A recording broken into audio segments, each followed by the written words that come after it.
Andy, thank you so much for joining us. Welcome to Thanks the pod. for having me. Yes. Happy to be here. Adam, you want to greet me? Oh, yeah. Hi, Vanessa. Hi, Adam.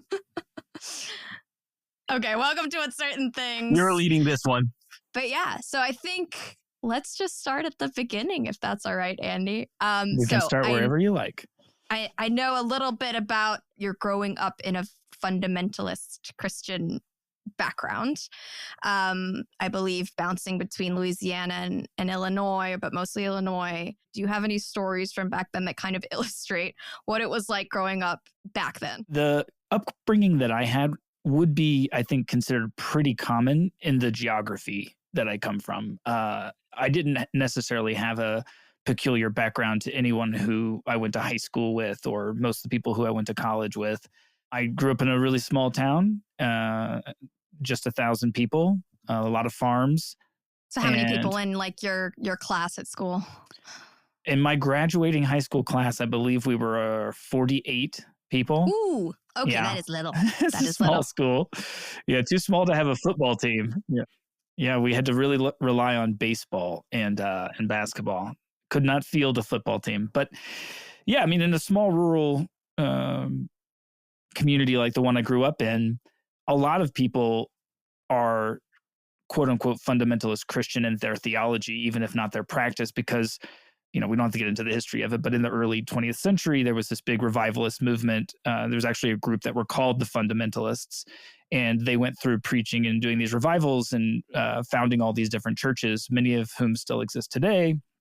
Although, as we can talk maybe in the future, they are low in attendance, and some of them are closing down today because we're going through such a huge cultural shift, even within the people who still consider themselves to be very religious. But it's essentially the 6 steps of salvation, sort of evangelical Christianity is often a phrase that you'll hear. And it was very strict in some ways. There's a lot of, you don't cuss, you don't drink, you don't chew, you don't go out with girls that do, it was not necessarily super anti other religions as much as because there weren't other religions around. We often defined ourselves in relationship to Catholics who weren't real Christians, or Lutherans who were almost Catholics. And did you know that they drink?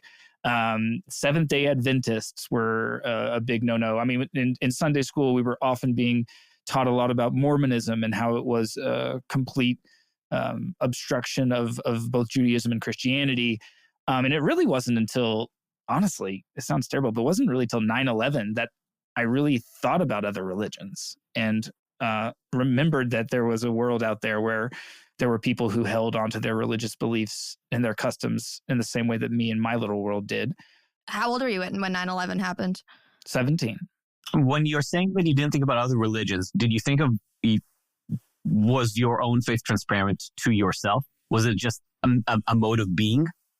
Yeah, this is a thing I think about a lot now in hindsight, that you wonder, like, how could you hold some of these beliefs just living your day in and out? Like, I used to believe that if you did not subscribe to the exact form of Christianity that I did, that you went to hell forever. And that hell was torturous and lonely. And that meant that all Hindus, all Buddhists, all Muslims, all Catholics, because like I said, they weren't the real deal according to us, all of these people, despite what they did in their lives, because they failed to have the right beliefs and to accept Jesus in the way that I, in my tradition, believe you should accept Jesus, that you are cut off from all that is good and loving and cast into this darkness or this hellfire, or whatever version of it we were thinking about at the time. And it's like, how did I live my life like that? And the truth is, I just didn't think about it. I wasn't thinking about it very hard at all. And really, one of the things that was transformative in my life when it comes to Christianity is, of course, I had my moment of this literally a come to Jesus moment, right? Like even though I was raised in the church and I really enjoyed it and I found community there and like a lot of small towns in America, the church is in some ways the intellectual hub. It's where you go to think big, to ponder big questions, to have intellectual debates, even if you don't call them that. That's what they are. What is sin? What isn't sin? I like to read, and that's pretty much the only book everybody has is the Bible. So let's read it. Let's talk about it. But then I had my conversion moment, which happened, in a very similar way than it happens to a lot of people. It was at a summer camp, fires burning. You're surrounded by your best friends. Somebody's on the acoustic guitar giving you those feelings, and you feel the presence of God, and you feel called to serve in His ministry. Right? I had that. Wait. So profound experience. It was like you were sitting at night. People are singing, I presume, Christian songs. And, and you hear something, you feel something, you see something. Like, what is it? What was it? I mean, with hindsight now, I look back and it's not actually that different than how it felt when like Taylor Swift played my favorite Taylor Swift song at the Eras tour. And it was everybody's in this experience and it feels so good. And if like you're transported out of yourself into something bigger. But I believe that human beings are story-centered, story-obsessed, that we use stories to understand our place in the universe and understand ourselves. And of course, the story that I understood was that there was a God that created everything and that this God loved me and like had a plan for me and cared about me. And in those anxious teenage years where you're unsure about everything, and especially in my situation, I didn't have a very good home life and I was running away and constantly feeling the angst of my parents' terrible situation. That love meant a lot to me. And that story was powerful to me. And I knew that story was true intellectually. And I, read the Bible and talked about it. But it was this one moment at church camp, and all those social pressures are there, right? You're so full of acceptance and you want to be a part of it. And you want to know how deep does this well go? How good might this good feeling get if I just embrace it and I just accept it? And there was a hard to describe sensation that was coming both from inside of me, that I felt God's presence. That's the language that I had being given by my tradition, that I felt the presence of God inside of me. But then I also felt this sort of transcendence that some people talk about when they take psychedelic drugs, right? This, oh, wow, we're all the same stuff. And emotionally, intellectually, it was such a profound moment that I knew in that moment that God was calling me to be a minister, that God would figure out the details later, but He wanted me to come forward and to pledge my life to His ministry. And that was amazing because up till then, Christianity was a part of my life. But there at the age of 16 or whatever I was, when you're in your puberty stage, right? And you're trying on different identities. I also was like super into Blink-182 and kind of into punk rock. And I liked that part of my identity. But then this one, it came with this profound sense of meaning, and that I knew that my life and all the struggles that I was going to go through were worth it because there was a higher purpose to my existence. And not only that, but that despite my flaws, God had given me these gifts. And if I gave myself over to Him, I would live a rich life here on earth, not just in heaven, but a life here on earth being God's, tool to do the good work and to be a part of this thousands of year-long story where all these different figures had done their best in their own way to make the world a better place. And that's awesome. Like, just imagine that. For people on the outside, sometimes they're like, oh, this sounds, I don't know how to relate. But it's so profound. It's like better than winning a sports match. It's better than falling in love because it has elements of those things. The way that team sports can bind you together, the way that falling in love can make you feel loopy and head over your heels. But it has this extra element of meaning and purpose and seriousness, right? That you crave as a kid. So that was a very profound moment that I had. But of course, it led to some of the trouble and the existential angst down the road. Yeah, before we go there, you said that this was the pool of the church and the transcendental experience was in part a way for you to find escape from trouble at home. But I'm imagining having a troubled home, especially where the language of the community is very religious. The stereotype is to rebel against the system that your parents bring you, and it sounds like you would double down towards it as an escape. Well, it's interesting. I mean, the yes and no. On the one hand, it gets to the particular theology of fundamentalist evangelical Christianity, which is individualism. It's a very American version of it. It comes in some ways from the German tradition and from Luther, this idea of you have to have your own personal conversion and that you have this, moment of acceptance of Jesus. It's not that you're just baptized or christened as a baby and you're walking with Jesus your whole life. They have this interpretation that says that we all need to have our Apostle Paul moment, right? Apostle Paul is like our number one guy. The letters of Paul, the teachings of Paul are the center of this version of Christianity. And then, of course, you mix that in with the American founders and this Enlightenment idea of individual rights and freedoms. God gave you this individualism, and that's really woven into the theology. So it didn't feel like I was joining in anything that had to do with my parents, because the theology was all about my personal relationship, my commitments. It felt as if it was my own. That's on the one hand. On the other hand, there was a little bit of a rebellion in it, just because it did seem to me that a lot of the troubles that were happening in my parents' lives were the result of them getting caught up in worldliness, caught up in the struggles of everyday life, and that if only they could center Christ, they could center God in their relationships, it would have gone better for them, and it could be better for them now. And yeah, it's just people are like, gosh, it sounds like such a savior complex. It's like, yeah, it's Christianity, Yeah. We worship the savior, and then he tells us to do what he would do in his image. Yeah.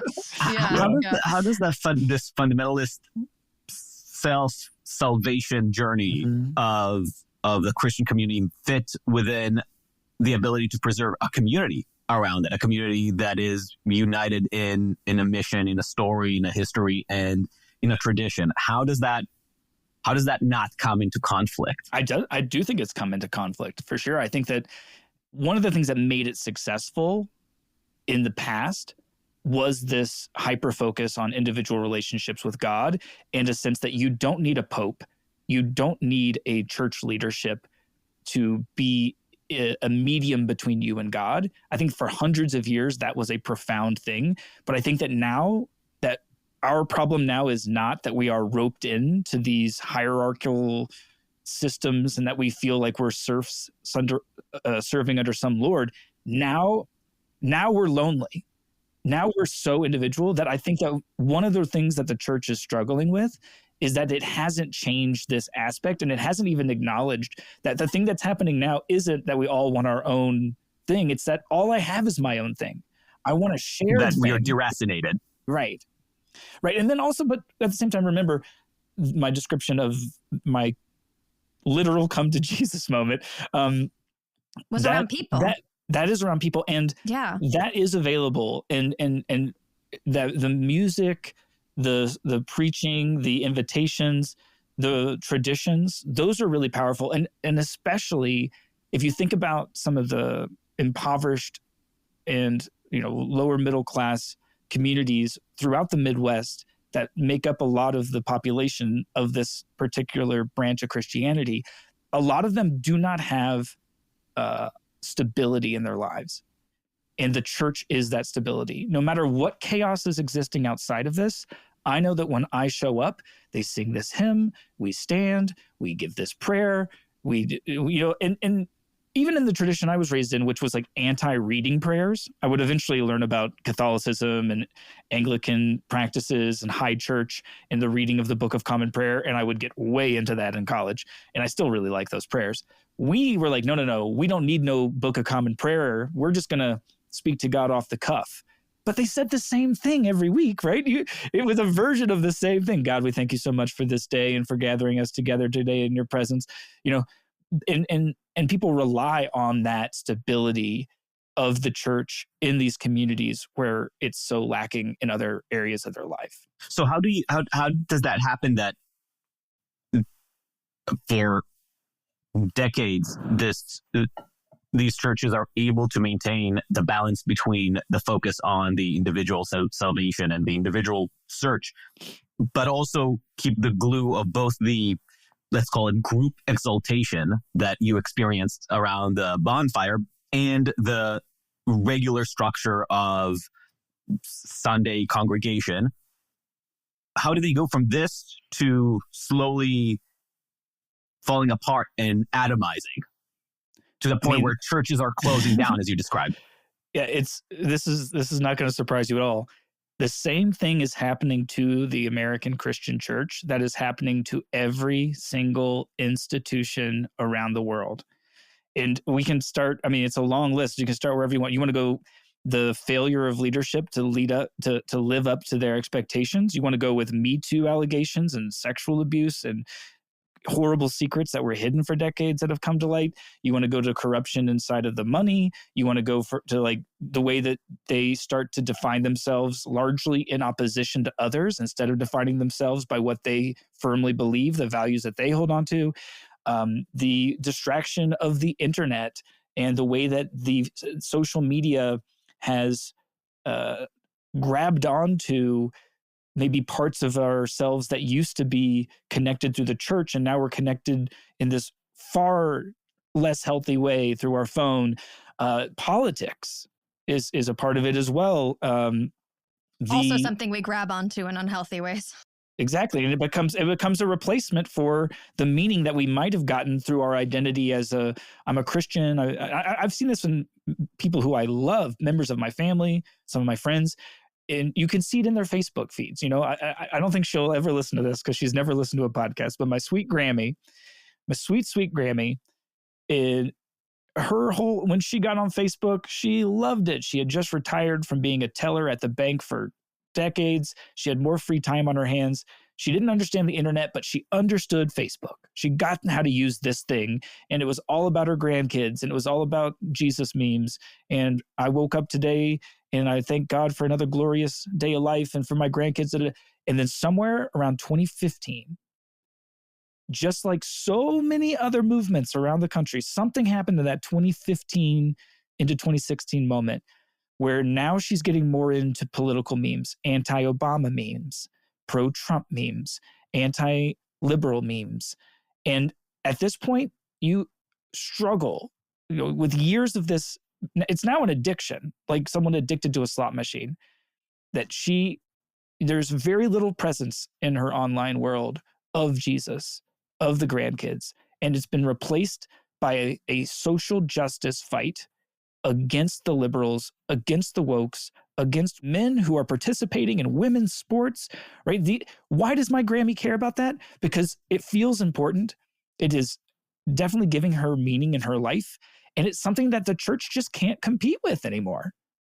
You pray, God, I pray for the babies, right? Abortion is a huge issue where I come from. And we always used to pray for the unborn and pray that God would spare even just one life. If just one abortion won't take place tomorrow and that life could be saved, and that is, and I remember on my hands and knees with absolute sincerity praying that God would make it one abortion doctor have the flu tomorrow so he doesn't show up. But I just thought it was murder. I thought it was so bad. And of course you want to stop that. But it feels so powerless. You feel way more powerful when you can go on social media and you can attack the Democrat. Yeah, or Twitter. I hope she never finds out Twitter, because now you can at people. Twitter's big because you're like at Barack Obama and now you're in the fight, and you're going to tell your friends like, I was on Michelle Obama's feed and I was telling her about her being a murderer of babies. And that does feel something for people. And that arena feels exciting.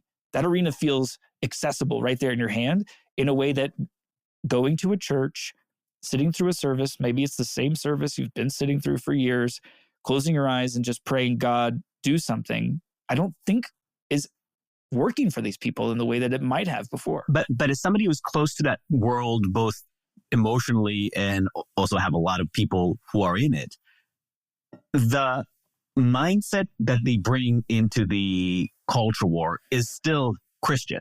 It still comes from a positioned Christian evangelical worldview. How is it reconciled in those communities that they are abandoning the church in order to have those fights on Twitter or Facebook?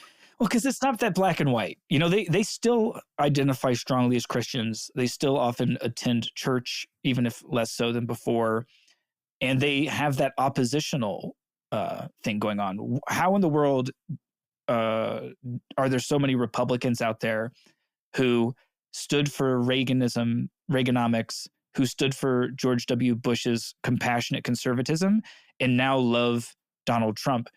Intellectually, you're confused. You're not a Christian or a Republican by what you believe, but by who you fight against. I think, and that's what I'm saying. It's not unique to them, right? This is happening all over our society. I think that my background as a Christian has given me an insight to see these forces at play in that particular community, but it's everywhere. And it's especially happening in my new, my second identity, I guess you'd say, after leaving Christian identity and Christian values and a Christian mission. I definitely embraced the idea of a journalist, the idea of someone who tries to bear witness, put aside their bias, accurately report and provide a witness to what's happening in the world, help give more clarity to the problems that we have, to the motivations behind our fellow man, that we might have a more pluralistic, peaceful, democratic society. And what is journalism for? What's happening with journalists? If you sit down a Christian and you look through their Twitter feed or their Facebook feed and you say to them, what are the values you feel like you're living by? They would struggle to reconcile their stated values with some of their views that they put out. And I would say the same thing to some of these journalists. And then, these are just my two worlds, but there's so many other versions of this that we could talk about. Yeah, I feel like we should back up because we're getting into the weeds of it all, which is great, and we will. But I feel like we should go back to, you have your religious experience. Yes. And then something happens. I presume that at first reinforces your commitment. And I'd be curious to understand how it impacted your experience of your community post that religious experience. And then somewhere along the way, you lose. I'm assuming you're gonna. We'll go into it, but you first, I think, begin to question the commitment to Jesus, and then I'm assuming somewhere along the way the community falls away too. But maybe let's back up to the. Well, actually, Jesus is always the last to go because he's so great. He's so great. Sticking around. It's so hard to get rid of. In fact, in some ways, I would confess that he's still around, even if I no longer believe that we all must accept him or perish. Right. Okay. Back to story. I'll just say that post my commitment to be a part of the ministry, I think I lived some of the best years of my life. I've always been lucky with friends. I think I must down deep be good at keeping friends and good at friendship relationships. But also there's luck involved in this. And I won the lottery. I had so many good friends, and many of us made similar commitments to Jesus, and it only bonded our friendships in these powerful ways.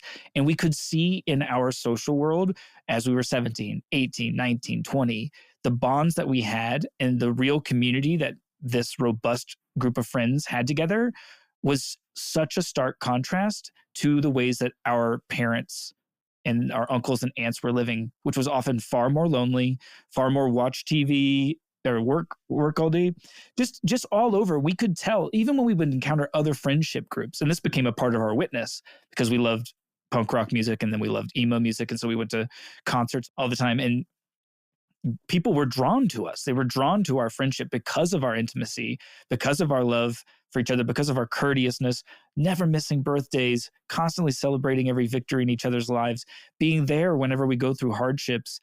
It was as good as advertised, if not better, to be bonded by Jesus. And just, people think it sounds so maybe abstract, but just think about this. Being an 18-year-old man, an 18-year-old boy, right? And having friends that you can cry in front of. Oh, I'm going to cry now just remembering it. Having friends that say, I love you, like having a regular way to like hold hands with your friends, many of whom are also 18-year-old males, right? Holding hands with your friends, closing your eyes, and praying for each other in the hardships. It was awesome, Yeah, I And feel like that's so rare, especially exactly. in America, especially with this like 18-year-old boys touching each other I in know. a loving way. It's just it's crazy. That's been so shut off from so many boys to, I think, to their emotional detriment, and yeah, and it sounds it wasn't so rare. it wasn't just like one or two of us had it. Right. Dozens of us had this together. And the reason I get emotional is that it's hard not to remember the tough times that we went through. Suicide of a family member, the death of another friend. It's just like you're emotionally flooded back, both by the sadness of going through that, but also just like, I miss having that level of intimacy with other people. And of course, at the time, I thanked God for it, because that seemed to be the source, our shared belief in these doctrines and our shared belief that we were never alone, that actually there was another present. When two or more are gathered, there God is also. That was such a powerful story to be caught up in. And it bonded and united us, and it made me feel that I was on the absolute right journey in life. Yeah. And then I went to a Christian college where I studied to be a minister. Did these friends come with you, or the friends some stayed of them, home? Yeah. Some went to the same college I did. Some went to other Christian colleges. Some didn't go Christian college route, but we still saw each other on the weekends and at concerts and stuff all the time. But while there, I had an intellectual problem, which was that I learned a lot more about church history. I learned about the theologies that had informed my theology and how different groups of Christians throughout time believed. And I couldn't help but notice that all of them also thought that they had the totally right version of Christianity. And that became the source for some doubt. I got far more into biblical studies and learning a lot more about Judaism, and was a bit appalled at how I'd been kind of taught that, well, Jews just won't accept Jesus, and so they go to hell. My mother had a similar experience, which is why she fell away from religion, which was she just couldn't wrap her head around this idea that everyone was going to hell that didn't believe exactly what she believed. She just could not. Well, and then I met people from other faiths. I had to for a course I was taking, and I was so shocked by how similar their life stories were. How I'm getting teary-eyed here 2 decades past these experiences, because they meant so much to me. These experiences that these Buddhists that I was meeting, these Hindus, these Muslims that I was meeting, I was like, wait, you're having the same experience, but you don't have God on your side. And that forced me to recognize that maybe something less, maybe something more complicated was going on. And the more I went down that route, and the more I read about other religions, and then I got into Joseph Campbell and comparative religions and mythologies and the hero with 1,000 faces, and then I went to Carl Jung and this idea of us having these meta narratives inside of us. And the more I thought, okay, maybe God it was like step one, maybe God just speaks a lot of languages. And that was pretty radical in my group. Did you tell your friends, even those preliminary thoughts that, how did your friends receive that idea? Well, this is an interesting parallel, not to jump too much into what happens later, but I got kind of canceled before we had a canceled for speaking out about some of these things in a way that, looking back now, I think I could have spoken with more grace. I was 21, but no, I'm very talkative. I'm a very passionate person, and I had no reason to withhold anything from my friends. We told each other everything. Like I told you, we hold hands and cry friends, And so I was constantly telling them my doubts, and I was opening up the Bible, and I was like, look at this. This doesn't match up. And I was handing them, oh, did you read this? And what about that?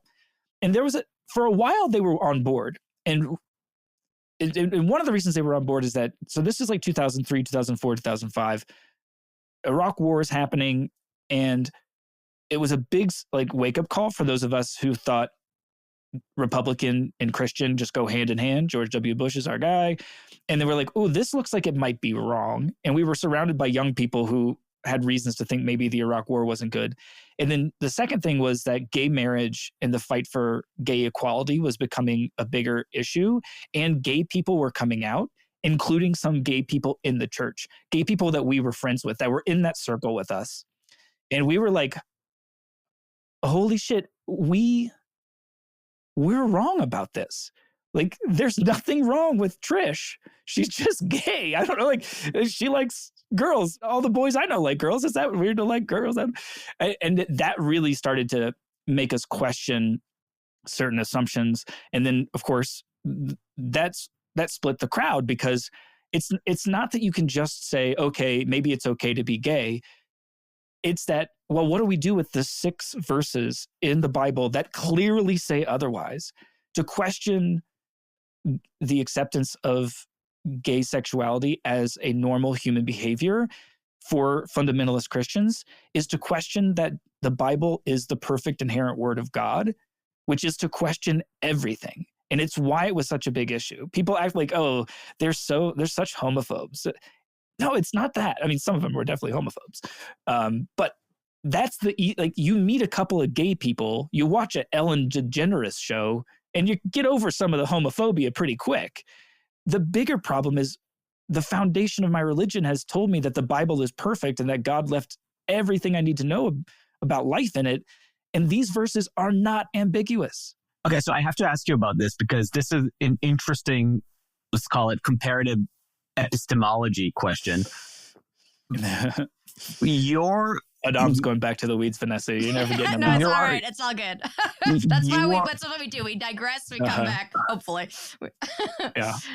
One of your problems is the inerrantness of the text, which I suppose comes from the evangelical approach that is very literalist, right? And not necessarily hermeneutical and legalistic.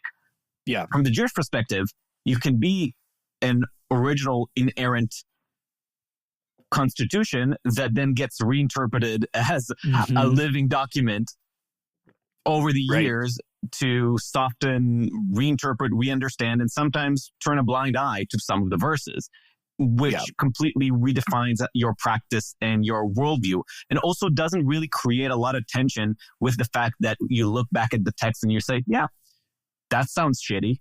I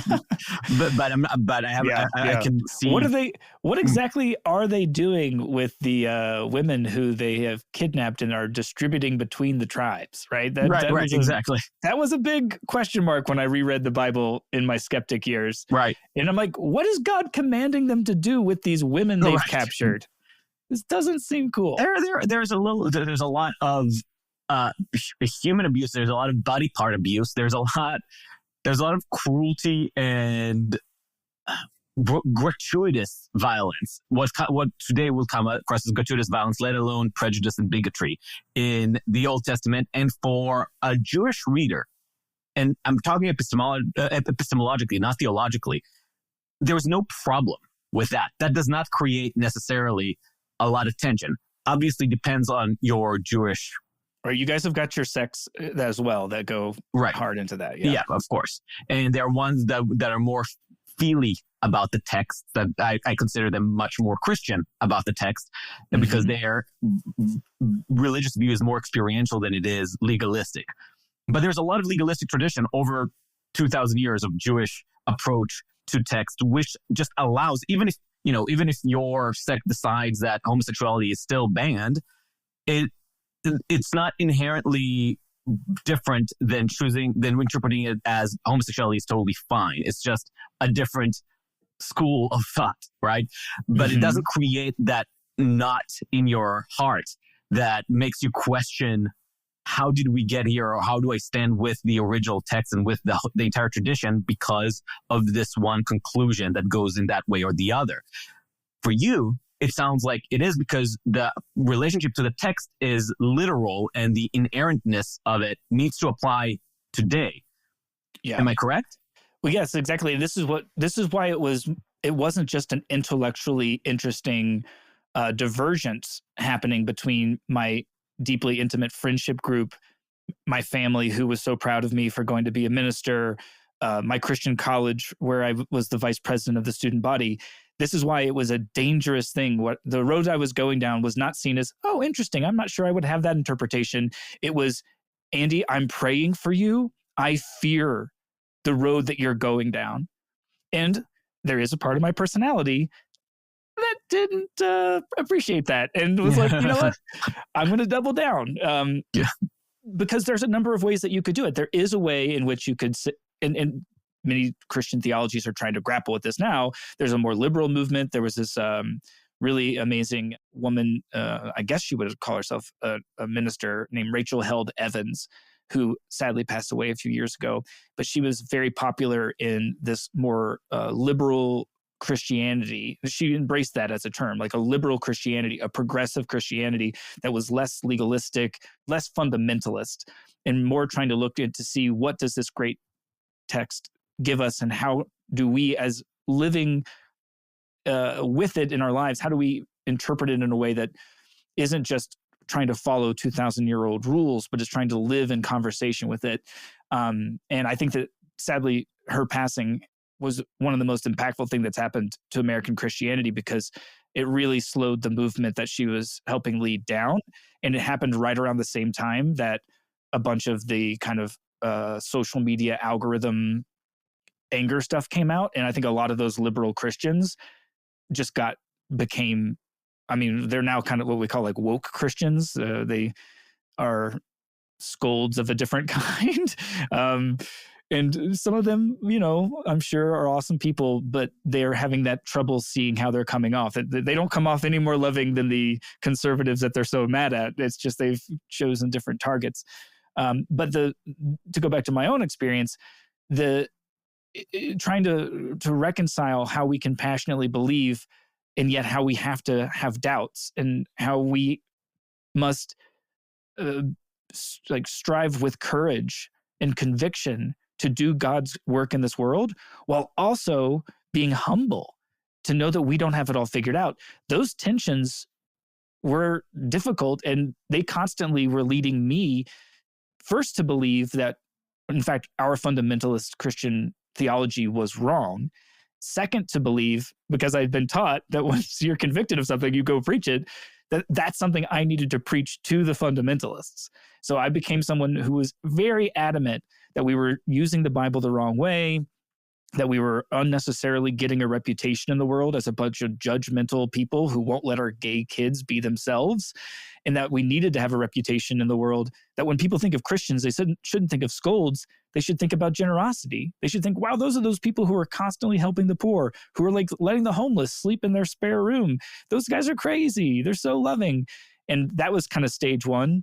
Stage two was, as I continued to go on my own intellectual journey, of just realizing that there probably wasn't a God in the way that I thought of God, like a dude or a lord or a king, that our ancestors were doing their best to describe their experience. And so as you can imagine, the trouble that happened in Christian college when I started preaching, God isn't a thing. You know, like what if God isn't a loving guy? Like, oh, he's so loving, you got to meet this guy. Or a forgiving dude, like, I met this God dude, he's so forgiving. But what if forgiveness itself, like love itself, is God? And so wherever there is love in this world, wherever there's forgiveness in this world, that's worth worshiping. That's worth us trying to understand and wrap our lives around.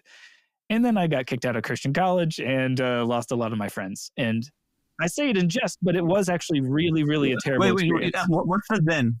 What's the then? What's the breaking point? The actual breaking point. That there probably is no dude named God. That our Bible isn't special. Like you say that, and then the dean calls you into his office. Your 40 thesis to the a little bit. The reason I got disinvited to return for another semester at Christian college is I refused to do some of the requirements. It's kind of nerdy. It's like we had to, on top of all your coursework, you also have to do these required ministry hours, and you have to log your hours. And they wanted me to that for them meant giving church services free volunteer work. Like you could log hours being the guy who like changes the lyrics on the slides during the singing portion of that. That could count. Oh, I did 2 hours of that ministry. But I had been rebelling against this idea that the church is a building. And so I was logging, like I gave a hitchhiker a ride for 2 hours and I was logging. That's my mentored ministry, right? Like, I see. Keep in mind, I was 20, 21, you know, I was doing my best, but I also was publicly. That's where your rebellious spirit really came out. Yeah. But I also was publicly advocating that gay people are not that there's nothing wrong with being gay. And furthermore, that a good Muslim who tries their best through their own tradition to understand the world and a good Christian are probably on equal footing. And those things are just against. I could no longer be the vice president of the student body. I could no longer, like, there were doctrinal things. They essentially were like, if you believe these things, this isn't the place for you. Right. And so I had to go. What did good mean for you at the time, by the way? You're saying that a good Muslim, good Christian, good Jew are on the same footing. What does good mean to you? Keep in mind, I'd met like one Muslim ever. I didn't really know what I was talking about at the time. Hindu, whatever. Atheist, but the idea that the goodness is what puts you on the same footing. What does goodness mean to you at that point? Well, maybe it'll be best described in like a skit that I did as like a attempt to be an artsy reenact preacher. For us, Sandy. Well, I kind of tried to do a new version of the Good Samaritan story, and in this story there was a gay person, a Muslim, and a Christian. And well, it was definitely not funny. It was so embarrassingly earnest that I'm not going to go into any details of it now, but I'll just jump. Oh, and there was a Jew as well. I put a Jewish person, even though, keep in mind, I did not know any Jews and I didn't know anything about Judaism at all. I don't think I met a Jewish person until well into adulthood, which is crazy. Because like now, like half of my friends are very, very Jewish. So it happens when you go into media. Yeah, exactly. But yeah, the basic premise of this thing was that like they all live this life and then they die, and in the afterlife they meet Jesus, and Jesus is saying, "Oh my, it's so nice to meet you. Of course, I've been with you your whole life. I was there for you, but as much as I'm so happy to meet you today, this is tough news to deliver, but because you were a Jew and you never accepted Jesus, remember that time that missionary came to your house and you turned him away? Because of that, you got to go to hell forever," which is so sad. It's going to be awful there. And I was just at your funeral and everyone misses you. But this is the law that I put into place. And then the same thing with the Muslim. Oh, I was with you, but remember that one time that you saw that meme pop up on Facebook about accepting Jesus and you ignored that meme. That was the decision. That's going to lead you to an eternal life in hell. Whatever things that we are doing in this life that might, as Christians, that might give us access to God's grace and forgiveness. I was saying, it doesn't matter if you have all the technical details of your beliefs right. It's a painful life that we're living. And I do think that at the time, I still believed in heaven and hell. I just thought we will be rewarded not for having the best doctrinal theology, but we'll be rewarded for how we meet these challenges in our lives and whether or not we try to be loving and forgiving and we try and be gracious, or whether we are selfish and we take advantage of other people and we manipulate them. Now, of course, within a year, I would stop believing in heaven and hell. And that was honestly the most freeing experience, although stressful, to no longer have that belief. But I no longer felt that. Stressful because you don't know what you should and should be doing in terms of like if there's no divine strict rule book, then it's like, should I be doing why even be good? Yeah, exactly. No, it wasn't quite that. I mean, some of it was that one of my best friends died, and it was hard. It was hard to think I would never see him again in the great heavenly kingdom. And that was the final straw for some of my friends who were willing to put up with my changing theology and saw me as like, well, but he just loves people. And of course, Andy's, he's in college, he's going through all this. But when it was like, oh, Andy doesn't think we're going to see Shane again. Wow.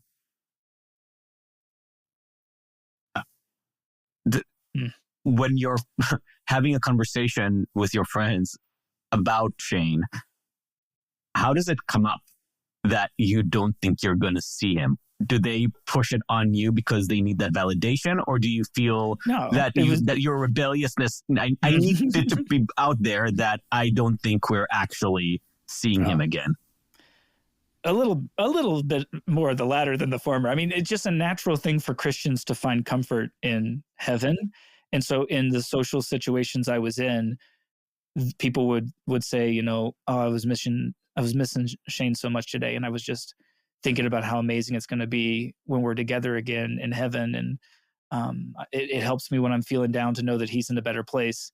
And then, the part of me that can't help but give voice to what I actually think and believe would say, I don't have that comfort because I'm not sure there's a heaven. And it's something that I'm struggling with a little bit myself. And that just changed the dynamic to like, Andy, I feel so sorry for you. You're losing your faith. And I bring all this up because it was devastating to lose my social group because of this, to some of the tightest bonds that I had, to watch them unravel. At the same time that I also no longer know what I'm going to do with my life because I can't be a minister. And I'm experiencing the profound humiliation of realizing that I was wrong and that I confidently went around telling everyone how they had to think just like me, standing on street corners, preaching about how they had to believe these 6 steps to receive salvation. And I was wrong. And I've tried my best on the other side of that experience, especially as those kind of 21, 22 angsty years fade into as you get older and a little more wiser, is to kind of straddle 2 things. One of them is to say, I'm never going to fall into the temptation of certainty like that again. I want to always have epistemological humility to say, of course I don't have it all figured out. But then on the other side, to also not allow my commitments to uncertainty make me someone who won't stand for things and won't try and show courage that I'm going to give voice. I'm going to make an argument with the humility of knowing that I might be wrong, but I'm not going to be afraid to take a stand and to fight for what I do believe, even if I'm now going to hold what I believe with a looser grip. Does that make sense? Yeah. Do you feel like, I mean, the name of the podcast is Uncertain Things, so we're big proponents of uncertainty. But like, do you feel like uncertainty and community are often in tension with each other? Because to a certain extent, to be part of a community is to assume that we have something uniting us, and in this case, it might be a way of thinking, something you believe in, or just some moral values or something. And then when you introduce doubt into that, like, can community withstand it? Like, what is it? I guess is uncertainty in community like? I think you're onto something. It just has to be replaced with more values. The certainty need not be the value at the heart, but you do need some value at the heart. So what ended up being the saving grace in my situation is that a handful of my friends went through the same doubts with me. And eventually we found strength in our ability to laugh at the absurdity of the situation, that we had all gone to Christian college and now none of us knew what we believed. And we leaned in and we're like, but how awesome is this? Like, how much the world just got so much more interesting. And what are we going to do with our lives became more like, wow, we can do anything. Instead of, oh my God, what are we going to do with our lives? No one's going to ever give us a job with Christian college degrees. And that bond actually, in some ways, intellectually, that bond became more rich. Because it was our value at the cornerstone of it was uncertainty, was openness to new ideas, was an enthusiasm about it, encountering an idea, even if we don't believe it. Oh, what a cool idea. Did you read this book? I mean, I remember when we read Ayn Rand for the first time, we read The Fountainhead, just coming out of like leaving fundamentalist Christianity or whatever, and it blew our minds. And it was okay that we weren't sure if we bought into her worldview or not. it was just, what a cool place to be, that you can just say, wow, amazing philosophy, really interesting, well argued, cool idea. And honestly, later in life, when I would become surrounded by the kind of the orthodoxy of, I don't even know what you'd call it, but the kind of more left-leaning media elite class, that became one of the first signs that I was witnessing a similar kind of fundamentalism inside of this world than the Christianity world. Literally was how they responded to Ayn Rand when they acted as if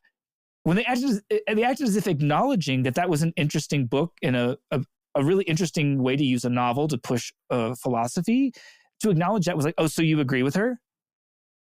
And I'm like, whoa. And there was that similar sense that if you don't believe the right things, you got to get out of here. And I don't think that that was a healthy way for the Christian church to build those things. I don't think that that's what bonded me and my friends when we were 18-year-olds crying and feeling this closeness. I don't think it's good. I do think that the values are there. What really was bonding us, now that I don't believe that there's probably not a God, that's my new thoughts here. The idea of God was amazing. The story that we understood ourselves being a part of, our commitments to each other, which of course may have been helped out by the fact that we were afraid of hell or something like that. It's hard to deny that motivations are complex, and we definitely didn't want to go to hell, and we thought it was true. But similarly, as long as you have a shared bond and a shared sense of values, and that you're willing to commit to those things in community, you need not sneak certainty in there. You can, in fact, pop one in and out. And I've seen that in my own life. I think for a while after Barack Obama's 2008 run, when a lot of my friends and I, who had been conservative Christians, whatever, we were now no longer Christians. And I think we were inspired by the way that Obama talked about a future that was more multicultural and pluralistic. And so we got really into Obama, and it was such a cool thing to bond over. But then it wasn't long before Obama took office that we saw that, if you get into the team sports of it, there was this like, so Obama can do no wrong, or we just were like, this is hard. This is hard. Let's not fall into the temptation to ignore the difficulties of this life and the complexities of the problems we face by jumping from one team to another team to another team and trying to ignore the problems that exist on that team. Instead, let's try and stay team unaffiliated, team doubt, team, let's try our best, but at the end of the day, not demonize people who are different or think differently. Excitement that you're describing of encountering something new is so true and so tempting sometimes. I'm going to get into the temptation later. Mm-hmm. But as a means of de-radicalization, this idea actually led me to probably one of my wrongest takes ever. Back in 2015, when the original SJW versus whatever discourse. That was a Gamergate, maybe? Yeah, it was post-Gamergate and pre-Trump or early Trump. This is Tumblr versus Reddit. Tumblr versus 4chan, Reddit. 4chan, a great chapter in internet history. Exactly. And it also started leaking into the actual national political discourse in those days through the persona of Trump and his imitators. And I was...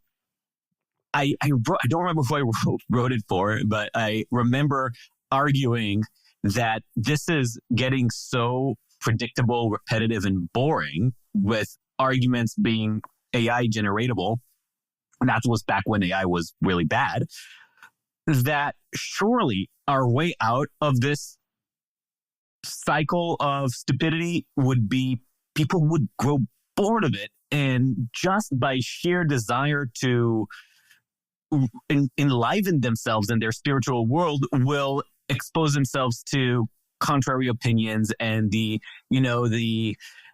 type of woke mobs. It was not called woke at the time, that would shut down opposing views on campuses back in those 2015 era, right?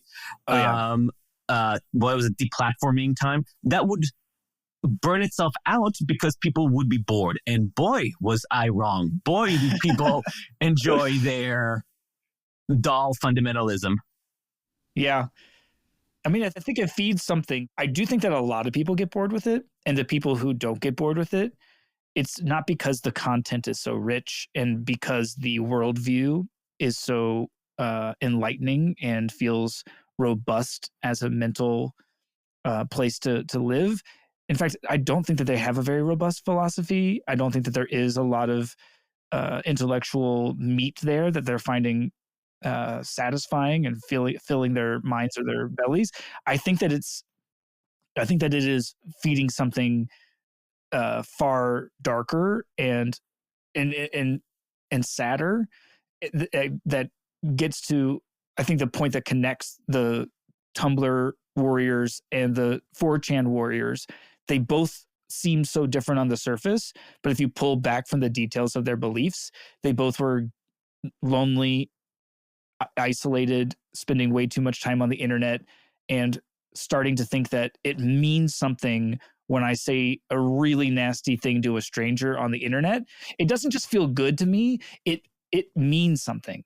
I'm contributing. I'm doing something. Yeah. Yes. So the other thing I think is that we often underestimate or don't. We just don't consider as much as I think we should, is just the fact that when it comes to things happening on the internet, like the waves of encountering that happen across the country, because like I think we often, especially people who are super plugged in, just assume that we've all been in the same conversation for the past whatever, like 2 years, but actually it's like new people are discovering these conversations for the first time all the time, and especially people who are not as plugged in, and so that they come in with this like recharge of energy around stuff, and so it's not, you know, they may eventually get bored, but I think we underestimate that it's not all happening synchronously. Like these conversations are happening, like they're snowballing. We need about 20,000 fundamentalists active at any given time. The people who get bored might step away, but new people step up to the fore, you know? I think that's exactly what's happening. Yeah. Yeah. And I do think that in some ways that could make your theory pan out in time. Because the truth is that once the social justice politics of the campus in 2015, by the time they make their way to the wine moms are Karens now. It's no longer cool. So that way of thinking is wrong. You saw this a lot in 2020 when like an Instagram meme would happen, but then the cool kind of meme kids in the movement would be like, oh, you're sharing that meme? Actually, that meme is even worse than not sharing a meme at all, or whatever it was, you know? You've seen this with Ibram X. Kendi and the movement that he was a part of had this ascendant moment. But by the time it was making its way to the suburbs, it was like, ugh, that guy? No, thank you. Like, we're over that. 1619 had its moment, but now it's like, oh my gosh. You know, it's cringe now to have a 1619 bag or something. And similarly on the right, you see versions of this happening as well as it rolls through society. And I do think that there's a lot of fashion, trend, surface level group belonging that is involved here, where it feels like the thing at the center of this is our fight against the injustice. But really, if you ask a few questions, if you dig a little bit deeper, what it is a group of people who don't have a lot of other markers for meaning in their lives and don't have a healthy community saying, this is our thing, right? This is the thing that bonds us together, fighting this guy, fighting that gal, fighting the Karen, fighting this injustice, fighting the pedophile ring at the Clinton mansion, whatever it is. And I don't say that as someone who's dismissive, like these idiots. No, that's me. That's me at church. Like praying that God doesn't saves an aborted baby tomorrow. Like, that is a sincere, real human being who is experiencing the world in their own journey, just like I'm experiencing mine. I just think that as a journalist, as you know, a commentator, that we should bear witness and try and show with clarity what's happening, which is that the thing that they're hungry for, and that they're going to the social media, or they're going to this well to get this water that they're thirsty for, and it's on us to say, that is super polluted water. It's not actually doing you any good. And here's how and why, so that you can make an informed decision about whether you think this is the best thing for us. But the thing that can be troublesome is that, just like I was saying about my own fundamentalism, you can point out one argument that, let's say on the right, you can say, well, look, these claims that the 2020 election was stolen because of the machines, the Dominion machines.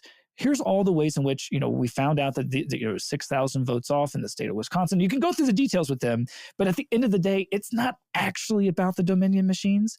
It's about a sense that they have down deep that the elites are against them, that everyone's against them, and Donald Trump is the only guy who's going to be for them. And of course they would cheat if they could. And to give up the Dominion thing, it's almost like me giving up it's like the gay, the idea that gay people are, okay. Well, it's like, okay, maybe, but got to be careful. I don't want to lose my Bible. I don't want to lose the foundation of my whole faith. And then I think similarly on the left, you see some of these parts too, where people make these claims about America being the most racist place on earth. And did you know that this is, and then you could show them actually it's quite the opposite. Like, obviously we still have racism, but comparatively and over time, and your assumption about the police killings is a bit wrong. It's not about the details of that argument. It's about this sense that this is what our people do, and these are the things that our people say, and I don't want to get kicked out of our people. And of course, we know that you will. I got kicked out of my group when I was a Christian. I got kind of kicked out of at least a version of the New York media elite crew. And I'll tell you, it's really scary. It sucks to go through a social death like that is scarring, and it's worth trying to avoid. Yeah. So then it comes to the other thing, which is that instead of working on different individuals, we have to try and, as journalists, shed light on the entire system to say, is this the way we want it to work? I want to come back to this question of the scarring and what was worth it versus not worth it. But before I get there, I do want to continue the timeline of the transition into media after giving up Christian college. Did you find a church of media in a way? Well, it was more like after being called to a vocation in the ministry, where I understood that my love of reading, my enjoyment of being around other people, my talent for public speaking or for writing, I was going to employ these skills to tell people what the right beliefs are and how they should hold those beliefs. And then what intrigued me about journalism is it was not interested in forcing people to believe these things. Instead, it was a vocation, as I understood it, where you spend time with others to see, why do they believe what they believe? How'd they get there? What does it mean for them to believe this? How did this event impact their belief? How do these beliefs impact their societies? And then to try and communicate and tell stories about other people so that it can enrich the lives of people around the world. It was very much tied into this pluralistic idea that if you really hear a really good story, well crafted in the kind of weird, hard to put your finger on ways that a good story is, with the right kind of information, including emotional information and context, you can tell the story of any stranger to any other stranger, and it enlarges their understanding of the world. And it makes them feel a little more connected to being a human. But that's what my new vocation was going to be. I wanted to go and spend time with other people, figure out why they believe what they believe, and sharing those stories to enrich the understanding of our fellow man. And my first job was in South Sudan, where I largely was covering the post-Civil War attempts by South Sudan to. How do you go from Illinois to South Sudan? It was a culture shock in some ways, but then in other ways it wasn't, because picked up by an Illinois outlet that sent you there, or what? How did that happen? I worked for a international aid and development organization. Oh, okay. And I largely was writing these what we call narrative histories of these different villages and regions for a publication that did fundraising and would help to say, here's where your money would go. And then after they have, some funders have taken a charitable donation to a community. I go and spend time to show them how they're using that money and how they're trying to recover. It was a like $20,000 a year job, but it's all profit because you lived in a tent. I lived in a tent in Sudan in the bush for 15 months. And that was a really profound and amazing experience to see what it looked like to live in a very impoverished part of the world that didn't have any of the luxuries of peace, infrastructure. I hate the bureaucracy of America, but we have at least we have the foundations of good governance that, we can work. This was really what like the world would look like without those things in place. Like when the abolish the police movement was going on, I was like, you guys should check out Sudan. They got no police and it's not so good. But also to realize, and this sounds so cheesy, but fuck it, it's the truth. It's like become a huge part of my life is that I think before I got there, I was expecting Sudanese people to be really different and that their life stories would be hard to relate to. And they weren't at all. They are, in fact, most of it is like small town shit. That was exactly like how I grew up.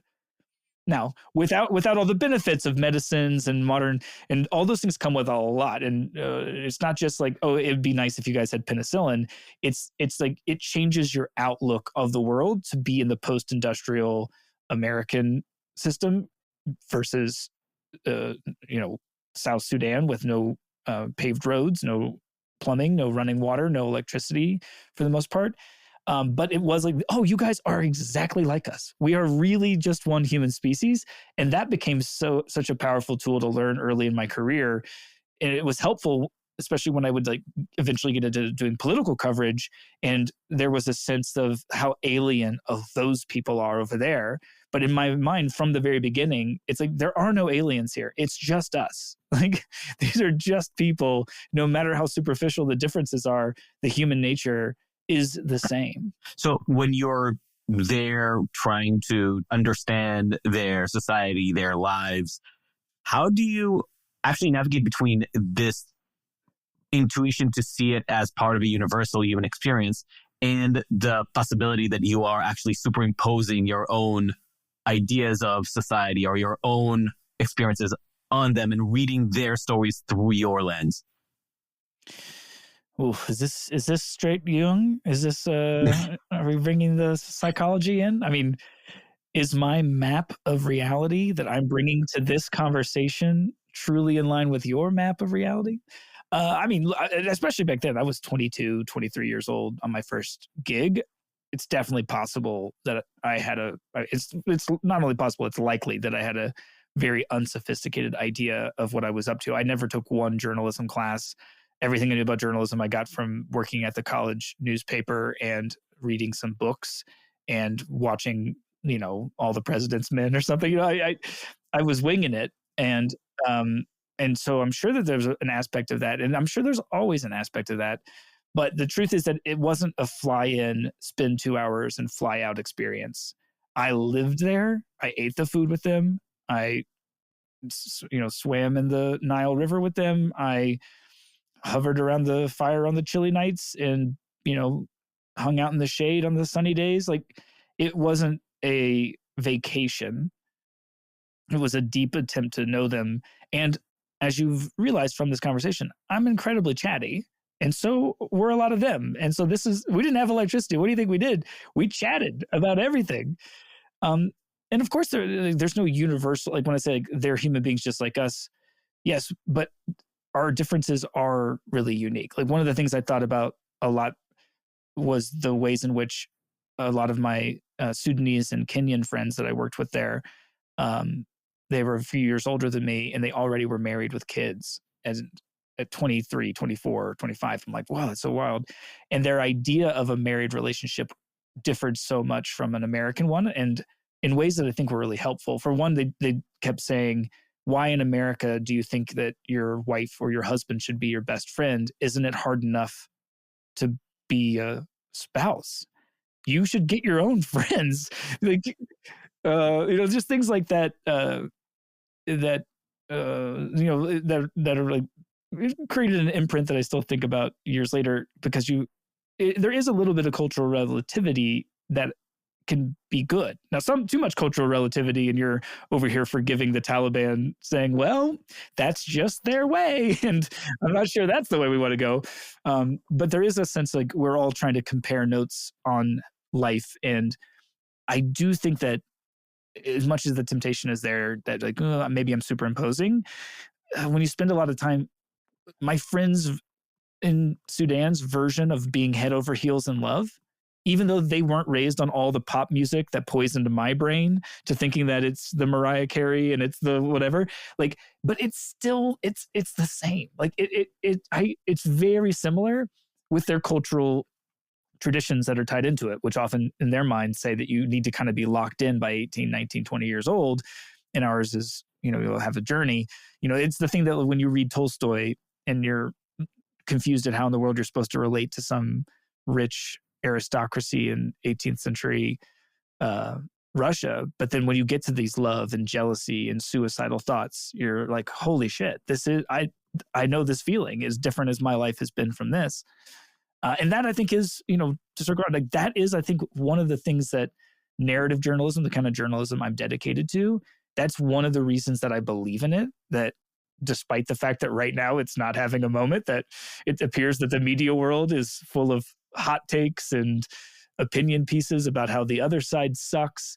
I think that narrative journalism that does that can tell true stories that have helpful information in them, where the journalist is bearing witness to things happening in the world that give us more clarity to understand the problems that we face and why there are disagreements and debates worth having, but to tell those in meaningful stories that can do that thing and show the kind of universal sense of connectedness, I think is a really, really good thing. And I actually think that it's essential if we're going to keep this whole pluralistic democratic society thing going. And generally, if we are to thrive, I think, as humanity, it's something that I talk a lot about with our friend Vanessa Misha. It's a point that drives me crazy because he's involved in education, and he describes to me how part of the new models of American middle school education focuses on relating the experience through the text being read. So if you have a black kid in class, you need to make sure that he reads a story about a black person. And if you have, oh god, which this is happening in the journalism world in such a big way. I think so insulting for one, racist for another, but just fundamentally misunderstands what narratives are. And I always think when you read a story about the frog that goes on a journey and gets kissed by the prince, you know that you're the frog or you're the princess or whatever. You know that you don't need to be an actual princess or an actual frog to understand who you are in the story, because this is our ability as humans to read and comprehend and empathize. The idea that if it's not racially, genderly, and philosophically aligned cartoon, you are just completely incapable to relate to their experience is just so fundamentally corrupt and shows the poverty of modern American liberal thinking. It's not just the reader too. It's like then there's the expectation that the author as well. The author can only present exactly what their background is and their experience. They can't imagine. Right, it's the loop, because if you can only relate to the specific race, gender, then you can only express it, and then you end up just becoming more segmented in your tiny little tribe talking to itself about itself. I see. I mean, it's like narrative journalism. It's also, I mean, just fiction, just like, I think there's so much potential for fiction to allow us to understand other backgrounds. And it's just so often being done so poorly these days, where it's like, it's following these certain beats because that's the expectation of like, okay, these are the types of stories that we're expecting now. But like, there is the potential for those stories to actually be transformative and to actually have you understand a different personality. But I feel like we're getting like a 2D version instead of 3D versions of real you need people. to be real. The reason that people still read Dostoevsky is because you believe it, whether or not you have any background in Russian history. You believe that those moral and psychological dilemmas, because you recognize them, you recognize the truth in them, as opposed to what counts as identity relating content on Netflix or in Hollywood or in journalism today, which is basically Soviet, because it's checking boxes and filling slots. Yeah, I mean, both of those comments I totally agree with, and I think to share from my own life over the last few years where they overlap, one of them that you're talking about in fiction, I've seen from some of my friends who are best-selling authors whose book agents at this point will say to them, if they have a main character who has an identity marker that they don't have, they'll be like, hey, don't even try. Yeah. Top publishing houses. Really? Yes. This is not like, oh, I heard a thing, I read a thing online. No, my friends who are not only like making best-selling books, but some of them who have made Academy Award-winning movies, that does not protect their success, doesn't protect them from this kind of constraint. In fact, it's more of a constraint. Why would you blow the amazing reputation you have by risking telling a story where, number one, there's a person in there who's a main character whose identity markers you don't have, and it's not because the people who make these decisions think it's offensive. They're scared of this small militant group that is going to go after them and maybe go after the show, and just a few bad reviews in this world where people can stream anything they want, where people can read anything they want. We're not going to take a risk on your book or your movie or your show if there's a chance that this militant wing might blow it. And it's just smart of them, because it is true. I do think that we're seeing signs that is fading a little bit, partly because Elon Musk broke Twitter and they haven't found a new place to kind of pile on. Yeah, well, in some ways, the right is now using it to pile on, which we can talk about, because I'm a real both sides guy when it comes to my dislike of the kind of militant wings. But the second thing you're talking about is happening in journalism, where this idea, Adam, of segregating, even though maybe that's too hyperbolic a word, but a few years ago, I was a part of a panel talking at UC Berkeley's School of Journalism. And this is like one of the most respected journalism programs in the country. And it was not just undergrads, it was also graduate students who were there. And it was so distressing that during this 6-hour event, every time we threw it to the Q&As, the questions were all about our identities. And people, in all sincerity, asking, so when you worked on that story, was it really hard for you because you were covering, and they would say some identity that wasn't in line with the reporter. Did you at least hire somebody from that identity group to be on the team? And it wasn't one or two. It was it was like an obsession. It was like talking to a group of religious fundamentalists. A gay black man to be a translator for you as you report on honestly neighborhoods in Illinois. It was almost word for word a version of that. Like they were asking me, I had been doing some stories about Islamic extremism. Did you have Muslims who were on your team? Was it tough that you were doing stories about Arabs when you aren't Arab? I've done some coverage about trans issues. And did you have a trans person on your team? Did you hire a trans person who could at least listen to? And it is just this idea that I could not do a good job. And so it just caused me to ask them, like, what do you think journalism is for? Because if the idea is that you are here to bear witness, like being put on a witness stand, and of course no witness has the perfect view, and no witness is free of the biases that come with their world. But a good witness attempts to tell the court, here's what I saw to the best of my ability, with all the nuance and caveats that you might need to make your decisions that could be life or death for the defendant or for whatever, right? That's what I think journalism is for. And in that case, not only should your identity markers not have any bearing on your ability to have a witness, in some cases, you actually downgrade the testimony of a witness if they have too much baggage in the world that you're talking about.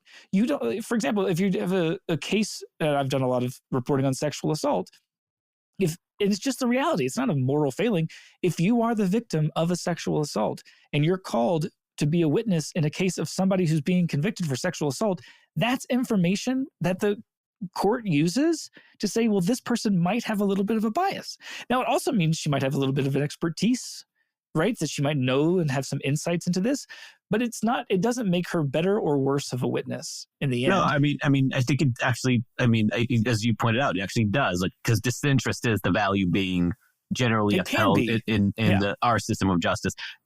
Although this is a point that, by my old infamous essay, Vanessa, that I wrote for Stahovsky about critical theories back in 2011, 2012, when I thought that it was fringe and will not actually have cultural cachet. And again, one of my mistakes, the thing that was most interesting to me that I was looking at the time, because I was a legal historian, as that was my academic interest, I specifically zeroed in on the idea, I think it was pushed by Patricia Williams, that our system of justice, as focusing around disinterest, is in itself a tool of oppression because it doesn't allow for positionality or for perspective to take precedence as the source of truth. You find truth in a person's unique position. Therefore, the person who is closest to it is the only person with legitimacy to bear witness, not anybody from the outside. But I actually want to take issue with what you said about it. You said when they were bringing those questions to you that they were doing this sincerely. Like, I don't know if I can judge. Kind of passive aggressively by my interpretation. Right, but I don't want to. I want to be careful about giving. Tough for you to do this thing that I really think you shouldn't be doing. Exactly. Yeah, there's definitely a vibe of that. Beyond just the passive aggression, notice that that they know that this logic applies only in one direction, right? Because a Black journalist can write about the corrupt dealings of Elon Musk, and nobody would say, did you have a South African white man with you while you were writing this story about Elon Musk's corruption? Like, nobody, it wouldn't occur to them because I do think that we run the risk that the right is being so reactionary that we're like 6 months from them holding that, not the right, but some of the militant aims of the right are and the mirror image. And they will be as dishonest. Yeah. And nobody will say that the white is being sincere. That's my point, that the issue is about the sincerity. You won't give credit to, if right-wingers tomorrow, as they totally could, I can imagine Charlie Kirk going on and saying, I don't believe the story about Elon Musk because it was written by a Black reporter who has no experience in whatever, being a white billionaire or whatever. I can totally see that insanity happening on the right, but nobody in our circle would respect it for a second as a serious argument. Hang on, before we go on, can I make sure that I don't straw man the identity obsessed parts of the left wing? Because go ahead. Yeah, let me just say that even though I see the dangers in the shallow understanding of identity that's taken over a lot of the journalism profession, especially when it comes to the young people who I think see journalism just very differently than I do. I think they see it as a tool to shape the world into the politics that they think will bring about more justice, which, is not crazy in the world of journalism. In some ways, that they're going back to a more 18th century idea. It's really a 20th century development that things like accuracy, clarity, and unbiased reporting became so treasured, partly because we saw them as very useful as in informing a populace at how to best participate in democracy. And I think we might be going back to that 18th century model if current trends continue. But to see their position in its strongest light is to acknowledge that, of course, our identities matter and are informing us at all times. It's just that the social mediaification of the understanding of identity has placed enormous focus on the most shallow aspects, the color of your skin being chief among them for this group.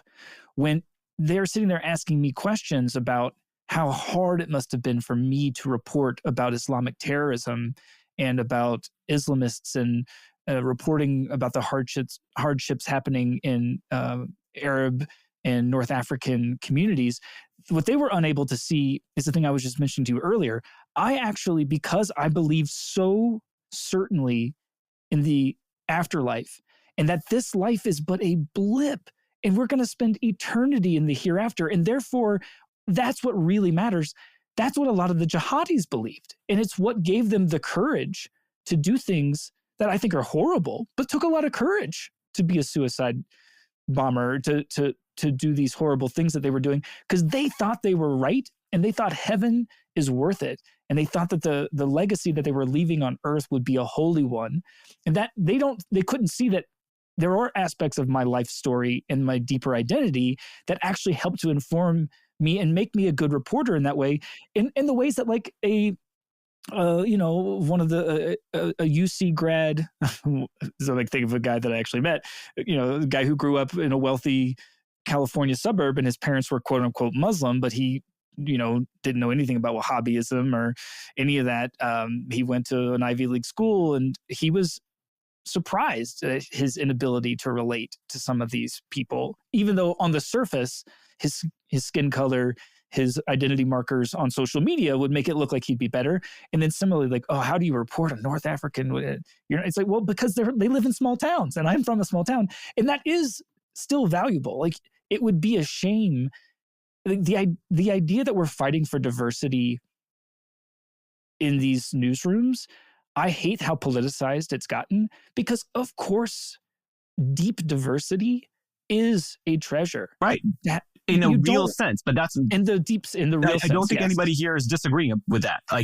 The point is, and I think you're even agreeing with this, we're just, our tone maybe is different because you come at it with a compassionate tone and I in my more heuristic, pugilistic, or Talmudic tone. But you have a God of love, I have a God of wrath. But the whole point of the project of narrative, and I think human art, is to have those connections and find ways to communicate across differences, which means that those differences exist. And then the ways to see across those differences, sometimes you need a person with a unique experience to challenge a general perspective. Sometimes you have a person with enough empathy to see across a divide or see differently, and they can understand, empathize with a community or a culture or a condition that is very foreign to them. And that diversity of thinking, however it's achieved, is important. And some of the shallow means of trying to encourage that diversity, like literally plucking people from different socioeconomic backgrounds, different cultures, is useful because statistically it will lead to better cross-pollination. To state the obvious, that's not what actually is happening in elite newsrooms, because they're actually selecting from the same 3 universities people with different skin tones, right? And different sexual identity boxes. But their experience and their language is actually very, very similar. And that's the shallowness that you're talking about. Right. I mean, in some ways, the easiest way of saying it is that if you think that journalism is an attempt to show the world with clarity so that we might live in peace in a pluralistic, democratic society, of course, bringing the pluralism in the room is obviously going to help with that. Right. And the trouble is that for a number of these people, they would find what I'm saying unconvincing because we actually don't share the same goal at the end of the day. They aren't actually looking for pluralism. They are actually looking for differences in shallow things, but homogeny. I think they're looking for, they want, it sounds so terrible, but a lot of them, and they know it in their heart of hearts because I get drunk with them and stuff comes out, but like a lot of them are like wealthy white people who are living with a lot of guilt because they feel that they've been privileged. And they don't want to give up that privilege. They don't want to not have the summer house. They don't want to suddenly start having to pay for their own phone bills after their parents have been paying for all these years. What they want is oh, this sounds so rude, but I guess this is like a safe place for this. But like, what they want is to make sure that they have Black friends in their wedding photos. You know what I'm saying? Like, and it'll come out sometimes when they get a little drunk about like an Instagram. They'll be like, I was so ashamed. I went on vacation and this Instagram picture my friend posted and we're all white. Isn't this so terrible? They want a Black person in there, but they don't want someone who has different views in there. They actually do want a homogenous New York Times, for example. That's my NPR, public radio, New York Times. That's the journalism world that I know. They were the militant wing of the reform movement happening there was not actually interested in pluralism. They wanted homogeny, but they wanted homogeny with external markers of diversity. I see. And that's a tougher sell. So I just have to try my best to persuade them that actually pluralism is better. I think before we can understand what that experience was like, I think I want to know what the community was like, because you spoke very eloquently and deeply of the sense of real community you found amongst your Christian friends.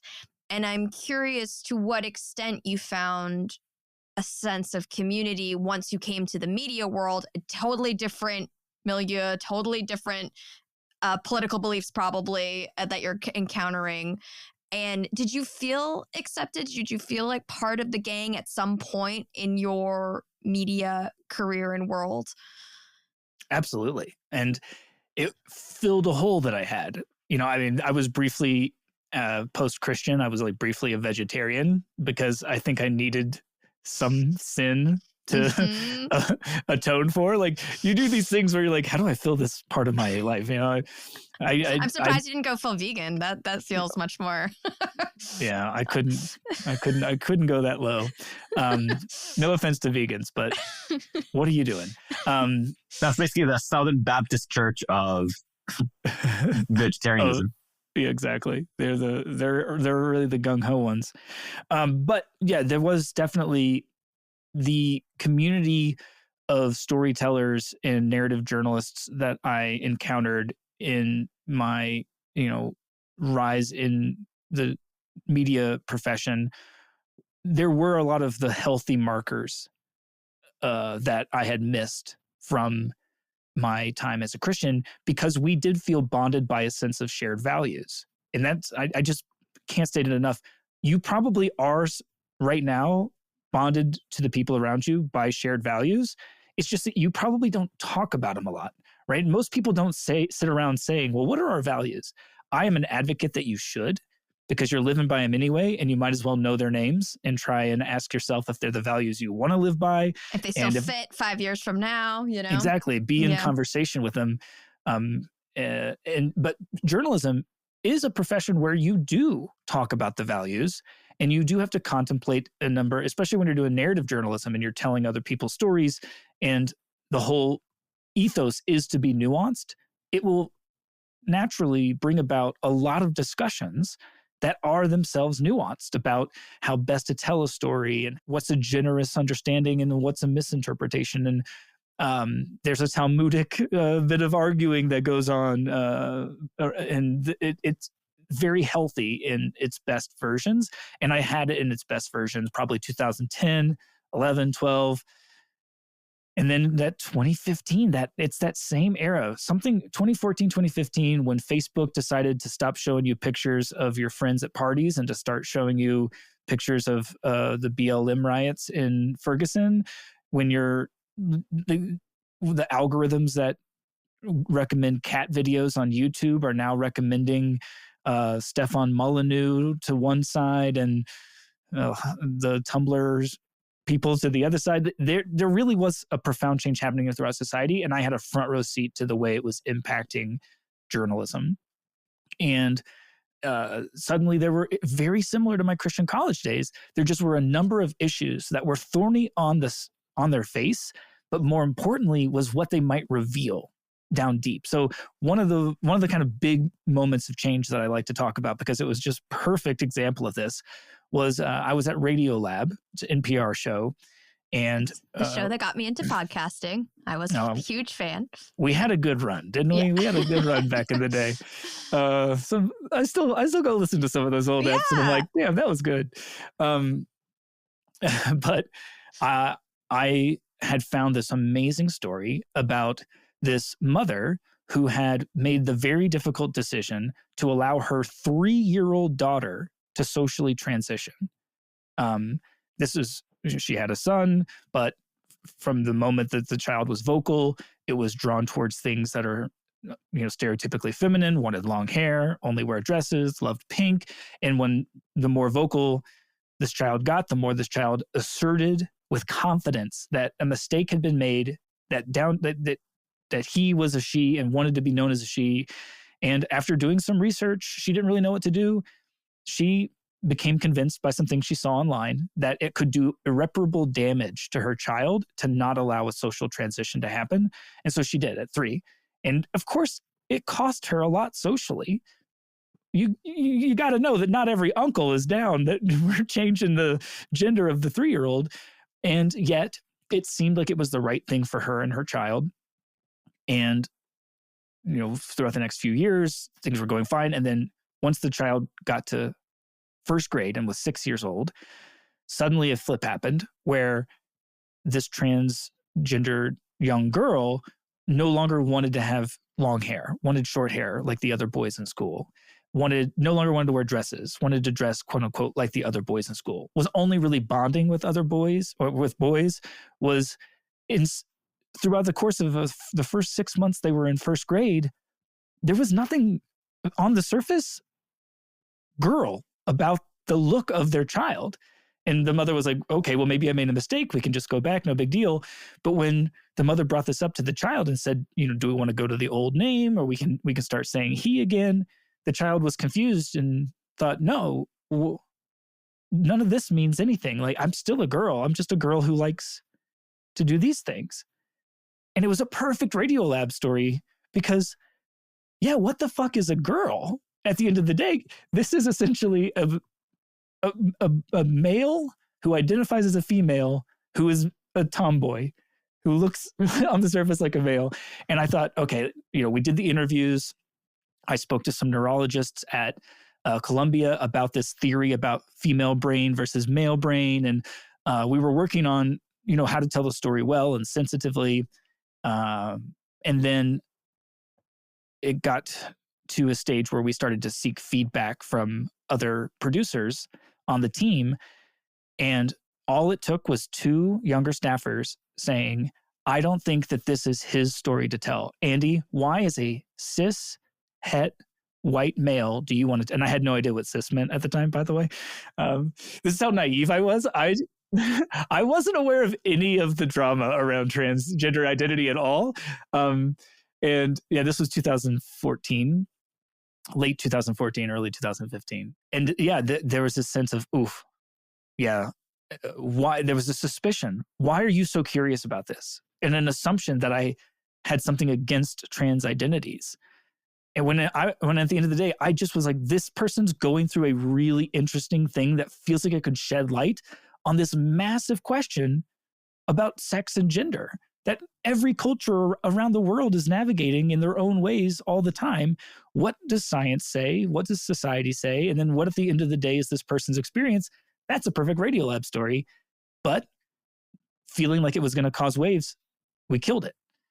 And then I started noticing almost every story that we did that had moral or political ambiguity, which had been our bread and butter, dead. No more pitches about it. And that's that's around the time that I started to realize I wanted to leave Radiolab. But it wasn't just happening there. It was happening all over the place. Do you remember a few other examples from this? Just wonder. I mean, like what other kind of topics, what other kind of ambiguities were getting quashed? There was just a sense that why would you be curious about that? I mean, another issue on the same thing is doing a question about testosterone in Olympic athletes, because it wasn't 2014, wasn't that the big Olympic year? And there was the runner who took the testosterone test that was squashed because it was seen as too touchy on that. There was a question about race and whether or not race existed, or is it a concept?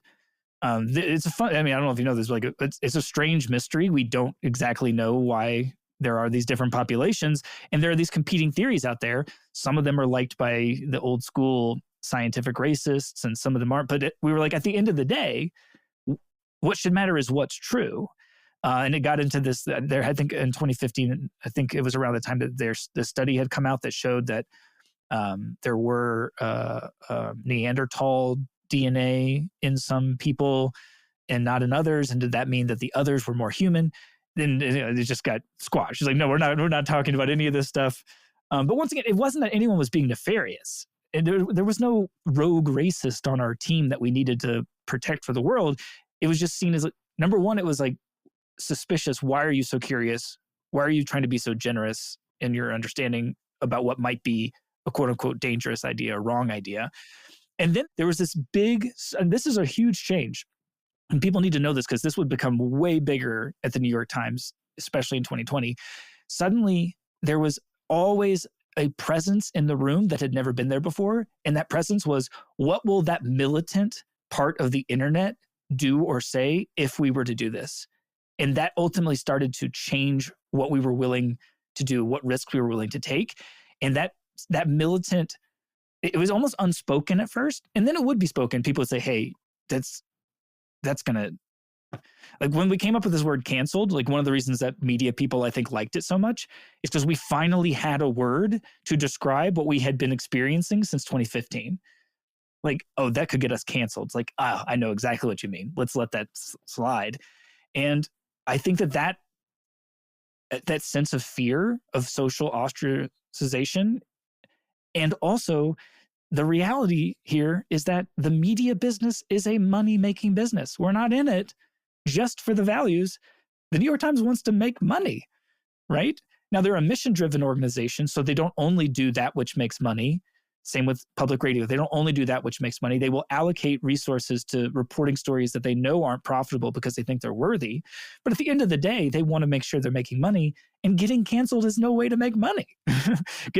Writing a book that gets tarnished in the press and seen as, sexist or racist or something phobic, or on the left or on the other side, if it's seen as like pro-communist or whatever, that's a risk. So people are afraid to take those risks. And I think a lot of the best journalists, the most talented storytellers in our media world have been living the last decade just cowed by this fear. And they're essentially hobbled, and they're not firing on all cylinders, and we're all the more impoverished for it. So did you start to feel canceled before you were actually officially canceled then? Interesting. I mean, I was also very interested in cancel culture. I did 2 episodes of The Daily about it. Never thinking that I myself would be on the other. I just thought it was an interesting phenomenon that reminded me a lot of the in-group, out-group thinking that happened in my Christian past. But also, I'm somebody who's interested in Christian history, and a part of Christian history is the witch trials, right? Famous in Salem, but also the irony that one of the places that had the most intense witch trials in history is Edinburgh, Scotland, which is the home of fucking the Enlightenment. And it's the irony that we killed not just the Enlightenment, the good Enlightenment, the pluralistic Enlightenment. Exactly. My favorite flavor of the Enlightenment, the David Hume, the Adam Smith, David Humes. Yeah, and so I was always kind of drawn to that, and because of my belief that human beings are largely similar, we're running on human nature, despite differences where the beast is the same. I was recognizing early that this seemed to be reviving in the internet age, the ancient practice of witch trials or tarring and feathering. So I was already drawn to it then. And I definitely knew that I was odd man out. And part of it is because the more I spoke up and pitched stories that other people were scared to pitch, the truth is that 2 things happened. One is I got a reputation as being quote unquote problematic, and I slowly stopped being invited to parties, and suddenly my behavior and my speech were being policed in a way that it looked like people were looking for a reason to see me as some villainous figure. And there was always this sense, but it got more this sense of, how'd this guy get in here? Because I went to a Christian college. I was a bartender and a part-time journalist. I never had one internship. I don't know how anyone can afford to work for free. And even when I started working at public radio, at Radiolab, they didn't pay enough to pay my student loans and stuff. So I still worked at a bar for 2 years, every weekend that I was working there. And I definitely come from a different milieu. I speak in a different language and I have different assumptions than a lot of the people who were ensconced in that media world. And I think I stuck out like a sore thumb. But for most of my career, as much as that was a bummer, the editors loved it, right? Because it's fresh ideas, it's fresh story. Right. And I think some of that Midwest work ethic also they appreciate. I didn't take a lot of mental health days. I wasn't traumatized to tell the story of somebody who went through a hardship. Right.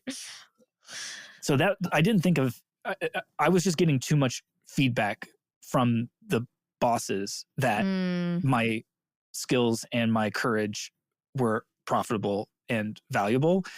And so it did come as quite a shock when in 2020, the last few days of 2020 and going into 2021, when a somewhat small group of people on Twitter started to attack my character, essentially began what at that point was a well-trod pattern of behavior. I mean, John Ronson's book, So You've Been Publicly Shamed, came out in 2015. This is 2020, end of 2020 into 2021. We've already been through so many Allison Romans and all these other people. And I just couldn't believe that even though each step was predictable, we just didn't know how to handle it.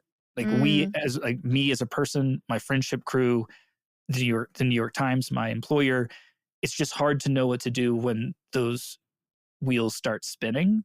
And right, so what tweets are you getting and where does it start? What's generating it? You're saying in my own case? Yeah. Well, without getting too much into the weeds, and if you really want to hear all the gory details, I told them to Katie Herzog on the Blocked and Reported podcast once. Yes, recommend that one. I pretty much am like, that's the one time I'm going to tell it, and I'm going to leave it at that, of going into that much detail. But in my situation, there was like a true social shitty thing I did in 2014 at a bar where I got into a really immature argument. Someone insulted me to my face and I took my drink, I dumped it on her head. And I think I may have said something like, go fuck yourself, right? Drunk, 2 a.m. This is not a smart situation to put yourself in. Young journalists, don't do it. And it was not especially a good thing for me to do. Especially in the internet age, yeah. But also just a really, really shitty thing for me to do. I imagine very humiliating to her and aggravating. Now, I apologized that night and I apologized many times afterwards. And for years, we worked together and it didn't seem like it was a lingering hurt. Like it appeared as if maybe we had put that behind us. But at the end of 2020, going into 2021, I had a very successful run of years. I helped create The Daily, which was a big hit. Then I helped make several other podcasts, Rabbit Hole, The Field, and Caliphate. And what ended up happening is that Caliphate, this podcast that won all the big awards and got all this attention and made a bunch of money, it came under scrutiny because one of our main characters was arrested and essentially charged with being a liar. And it brought some scrutiny on me and the lead reporter, Rukmini Kalamaki. And she really took the brunt of it because terrorism is her beat. And I think that people were incredibly harsh to her in a way that is unfair.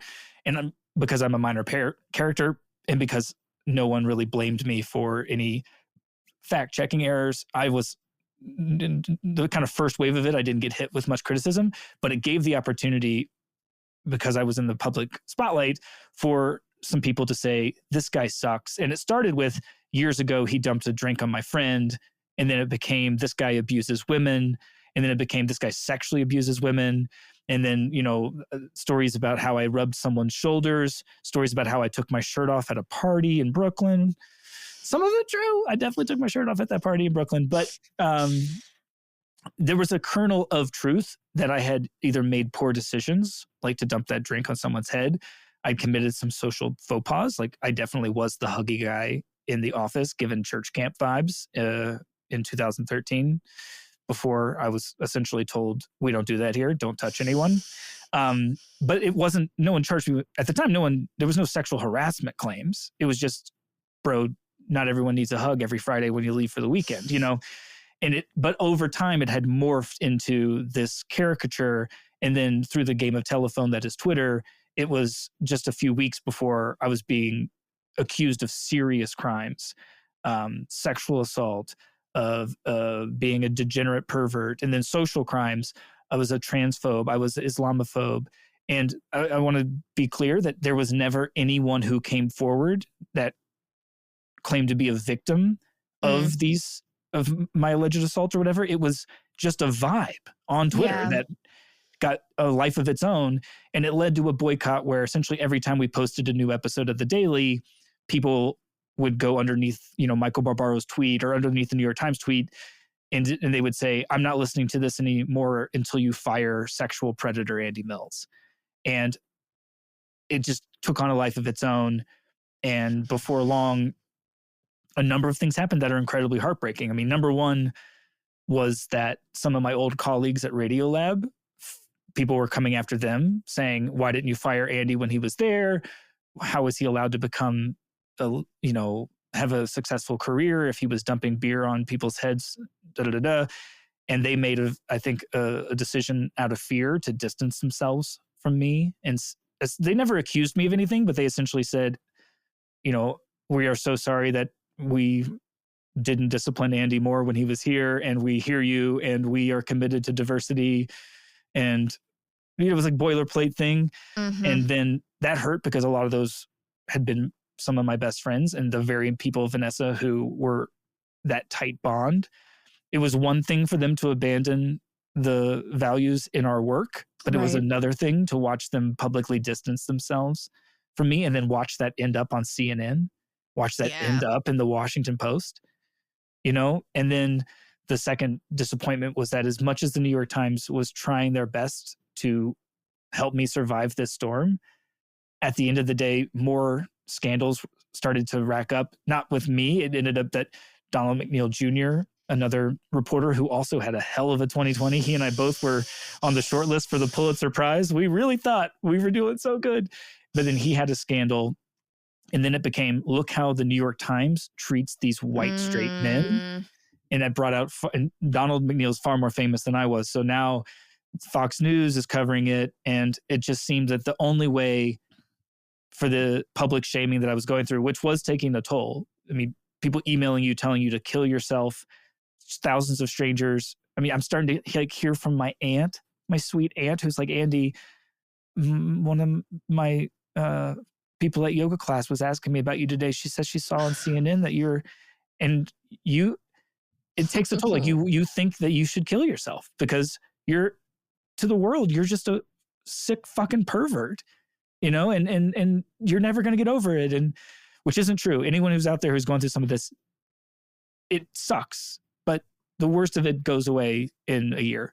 That was really bad. And then the only way to make that end essentially was for me to publicly quit working at the Times. The Times agreed that would probably work. They, agreed to give me a very generous amount of money to walk away on my own. And it totally worked. As soon as I resigned from the New York Times, they moved on to someone else within 24 hours. I mean, there was a round of CNN articles, but then the mob just moved on because, and now they don't come after me at all because like, what are they going to get my Substack? Right. But I want to say this. It was a really interesting experience for two reasons. One of them is what we've been talking about, this desire for meaning, because at the most generous, and I think that I like to be generous, my understanding of what some of these people were doing is that they feel powerless and they see that the world is full of injustices. And going on the internet and saying this guy who works at my favorite podcast did something shitty, I can take his job from him. That's something I can do. And he shouldn't be allowed to work at the New York Times. He shouldn't have that job. He shouldn't have that power if he says, because it's true that there are a bunch of powerful people in the world who abuse their power and who suck. And sometimes you can't do anything about it. I can do something. I can join in this dog pile and I can get him fired. And that's not a terrible human impulse to leave the world better and to fight against evil. Like, I don't know. I admire your generosity. It's not going into, Lebanon to fight Hezbollah, but it's something. It's like a desire to. On both fronts, like, I admire your generosity, and I think as a storyteller, this is the right lens, because this is how you get to understand people at the interesting level that is worth talking about them. But like you said yourself, you want to be able to expand yourself and extend your moral bandwidth to understand other people. But at the same time, you need to have the line. And when you join the mob, you join the mob. This is what you've done. And it doesn't matter. Every person in every mob throughout history believed in the righteousness of their mob. Nobody joined the mob in order to commit evil onto the world. Right. That's the witch trials, people. We think that they were just a bunch of crazy. No, a lot of those people thought they were doing the right thing. Right. And they thought they were under threat. And I don't think that a lot of them. I think that all evil. of them. I think all of them. I mean, at the margins, they are psychopaths. Yeah. There are definitely there's always a couple of sycophants that, right. Right. And also, in my case, there were some sycophants who like made memes of my fucking face and said, like, find someone who loves you the way Michael Barbaro loves sexual predator Andy Mills. Oh my God. What the hell? Someone spent time doing that. And they got joy from it. But I think, but my point is that the story you tell yourself about your own justice doesn't make you less of a power hungry monster. If what you do is to use the mob to predate on other people. Yeah. I just really want to know, how does it feel to have been the target of the mob and then feel the mob go away and then stop caring about you? Is there a part of you that's like, oh, that's all I meant for you? I was just like a 1-year fling. Yeah, I mean, the truth is that because I was a late stage canceled, I had the ability to look at what happened to my friend Jesse Single. I had reported on Amy Cooper. I knew about people who were in different versions, and often those people were more famous than I was. I had also done a story about a totally unfamous high school kid who got her scholarship lost and lost all of her friends because of this video that came out where she said the N-word. So I was just aware that this thing can have a really negative impact on your life. And I tried everything I could to make sure that I didn't become a reactionary, that I didn't become bitter, that I didn't become woe is me. I like to drink like most journalists. And I was really nervous that I was going to drink myself into some trouble, especially because I got a big check from the New York Times to quit. And I was burning a hole in my pocket, and I had a lot of self-loathing because I did feel super guilty for the shit I did do, dumping a drink on someone's head, lacking the self-awareness to know that like you're being the huggy weird guy is really embarrassing and somewhat shameful. And that when people are telling you to be ashamed, it works. You feel a version of it as much as you're like, yeah, I know that I didn't actually commit any crimes. And in our justice system, you're supposed to be innocent until proven guilty. In our social justice system, there is a complete draconian shit. And I'm in the midst of that, but it still hits you. And it really sucks. But when it went away, it's really one of the things I thought was, I have so much more clarity of mind now. I would have done things differently. And that's one of the things that sucks. So when you're in it, you can't you can't find the right words. Like you want to say, I hear you, but, and then people around you are telling you to put some boilerplate, YouTuber apology circa 2019 out there. And I knew I wasn't going to do that. I'm like, I'm not going to, the phrase is always like, the glass can only spill what it contains. Like, I will not be apologizing for things I didn't do. That is a version of dishonesty that I won't engage in. And I will say that because I'm this person who takes my values seriously, I was glad to know their names and say, what does graciousness look like here? What does courage look like here? What does honesty look like here? How do I keep my sense of humor? right? How do I embrace humility? What does humility look like? Those things were all really helpful in navigating it. But at the same time too, I also was like, I'm gonna go do the J.K. Rowling series and try and dig deeper into this experience and try and understand what's at the root of it. I mean, I know we left you hanging because you said you had two interesting things and you only talked about one, but I've not forgotten my second one. Okay, so. Great. I'm glad you've mentally pinned it. But the thing that I find quite interesting, because you've mentioned earlier, like the parallels between your two kind of quote unquote cancellations, but there is a very important difference, which is that the first time you got quote unquote canceled, it was because you couldn't not stick to your own personal values of expressing your thoughts, your feelings, what you felt was right, that you had to express it, and the people around you couldn't accept it, and therefore that's why you got quote unquote canceled. Right. I essentially broke the orthodoxy that was the assumed homogenous aspect of the community I was a part of, and therefore I was outing myself. You don't really belong if you don't really believe. Right. But there's like a freedom in that because it's you coming clean, so to speak. And it's like, if you can't accept me for who I am, then, maybe in some level we weren't really friends to begin with, because like there's some, maybe that's a too shallow way to think about friendship. But, there is something like that versus scenario 2, where you get canceled in this like extraordinarily public way, and it's like this dog pile, and like, yes, to a certain extent you're coming clean. It's like the parts of yourself that you probably don't want, but it's not like there's this moral thing that you're standing in righteously for what you believe in, and that's like the narrative is totally flipped in terms of like your heroic there's like a heroism to your first cancellation story, and like I liked it better. So I wanted to ask you that, like that's a very different experience. And you said earlier, like, oh, gosh, being canceled is so scarring. But I almost wonder if like the second version, where you're in some ways you can argue fairly, but in many ways unfairly painted as a villain, and people abandon you for that feels like a much harder pill to swallow than people abandoning you for what you believe in. Especially when that's a group that you've adopted in maturity. Yeah, totally. You were 100% correct. And the parts that hurt about the first one was, I don't think I've ever articulated this before, so forgive me if it doesn't come out quite right, but I had been on a journey of discovery with these Christians that I was in community with intimately since we were teenagers.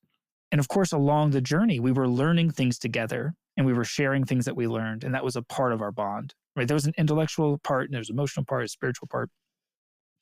What hurt was that they seemed to think that because I was going here in my intellectual journey, that maybe I was suspect all along. And I was mad that, no, I'm the same guy who was super excited when we had this revelation, we did that revelation. I'm the same guy just trying to have a more and more open mind and to accept the feedback and to accept the information that I'm getting from the world. And it's leading me to go here. And it wasn't that they couldn't just say, well, Andy, you've always been a smart guy. And we've always really enjoyed in the past the passion you bring. It was a sense of unclean. And that's that was what was connected. That they felt sorry for me, and they I'll pray for you. And there was this sense of dirtiness. Now, once again, like you said, I was young, and I don't, nowadays, it's way easy to be friends with Christians, right? It hurt, it stung in a way that things sting, and that those fights you had with your best friends in high school or something had that weight to them. But in a very similar way, this was way worse. The public shaming of 2021 it was way worse because it was based on something that wasn't true. Or there was a kernel of truth, but the claims that I was somehow a bad colleague, a criminal, a pervert, a predator, I don't know why, but that was the one that stuck. Like, that's just not true about me. And I don't know how thousands of people not only are saying that, but appear to be getting joy from gayfully saying it to Michael Barbaro. They started to put out podcast episodes where they were acting, and some of these people were journalists, quote unquote, where they were saying, like, did you hear about Andy? Well, here's the thing. And it was just like stuff they had read on Twitter, and they were completely rewriting a reputation that I had fought so hard. And it stung, it burned, whatever metaphor you have, I went through it. And then in meeting other people who've been through versions of it, I even had one of the nicer ones, because at least I kept most of my best friends. Right. I've met people who lost all their friends when they went through something like this. Like everyone that they knew. I lost a few, and it hurts. And every now and again my iPhone will like show me a memory, and I'll be like, oh damn, I remember that was such a nice time at the river. And now you've never talked to me again because I was weirdly publicly shamed on the internet. So yeah, but that similar feeling of like, I was now unclean, I was now out. They were there in both. You're right. It's like one thing to be held for what you actually believe, or held accountable for what you really did, even if I believe in proportionality and justice.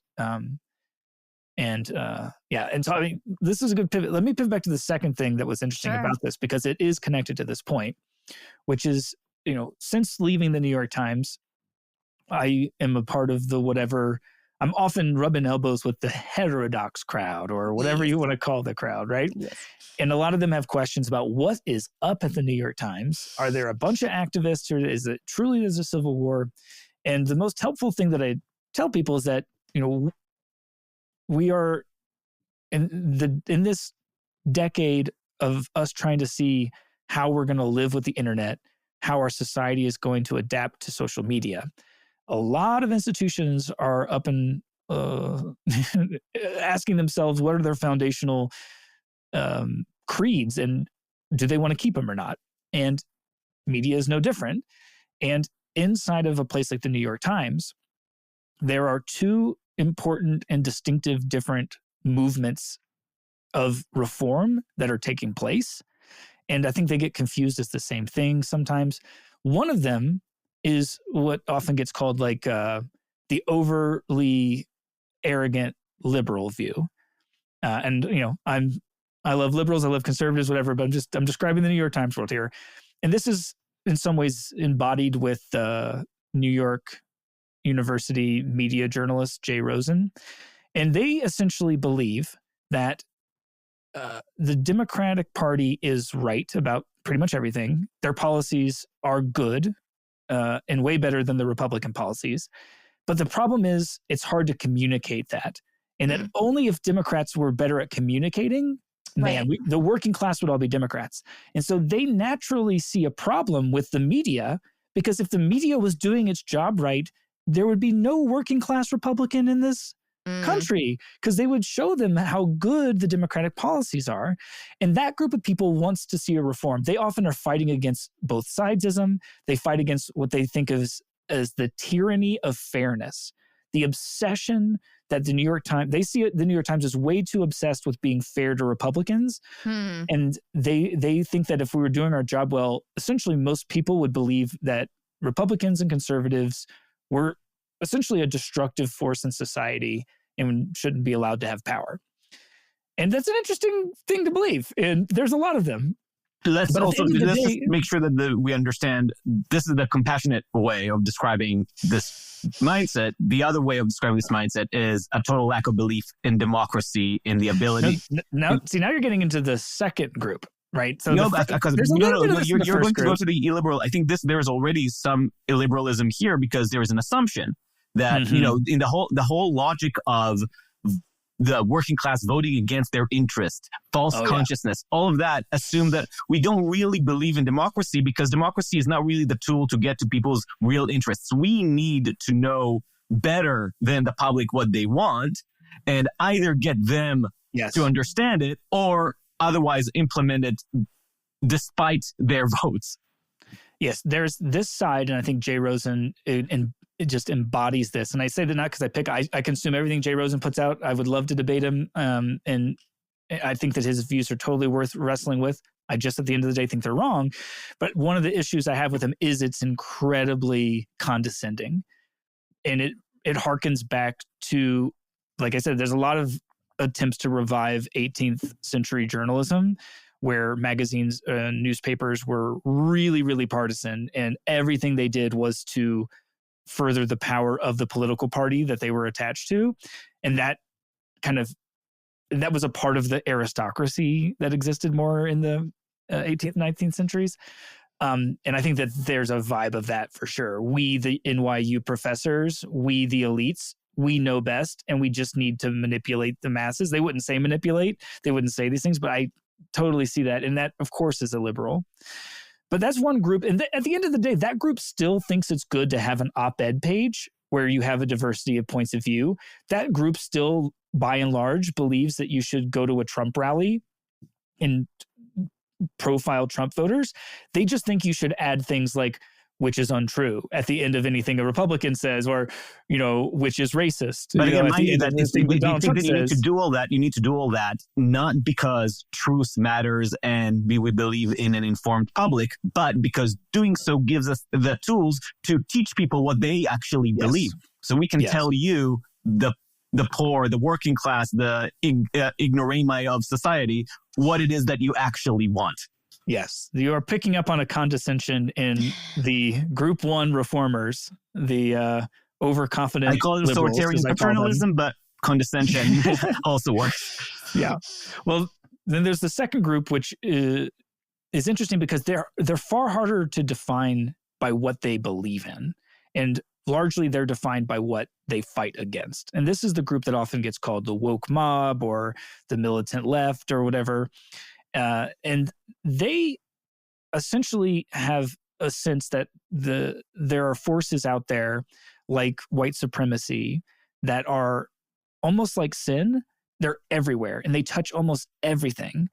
And so each story, each beat, climate beat, politics beat, science beat, first and foremost, their priority is how is this fighting against white supremacy? How is this fighting against systemic racism? How is this fighting against injustice?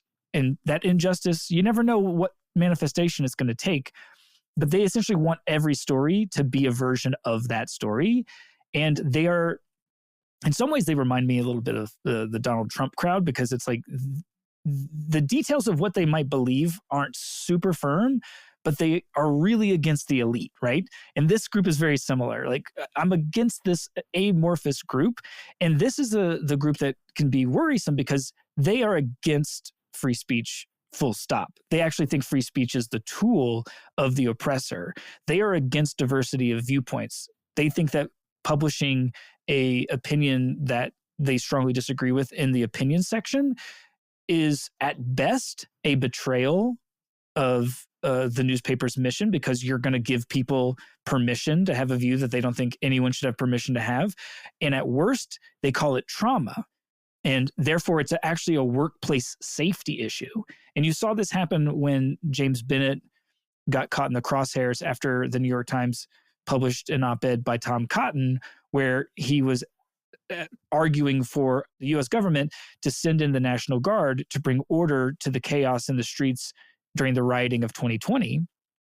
And even though that was a mainstream view held by a senator, even though eventually that would be the exact same thing that happened on January 6th, it was seen as, for a different crowd of people.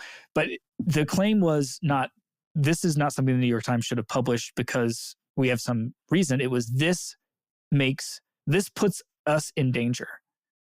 And that seems like a small thing, but now the union is involved because this is a workplace safety issue. So this isn't now a debate happening amongst journalists.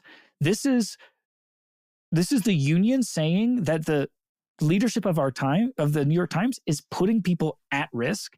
And it makes people, the majority of New York Times reporters, I guarantee you, a majority of New York Times reporters, as one of them who was openly talking with others, we all were on James Bennett's side.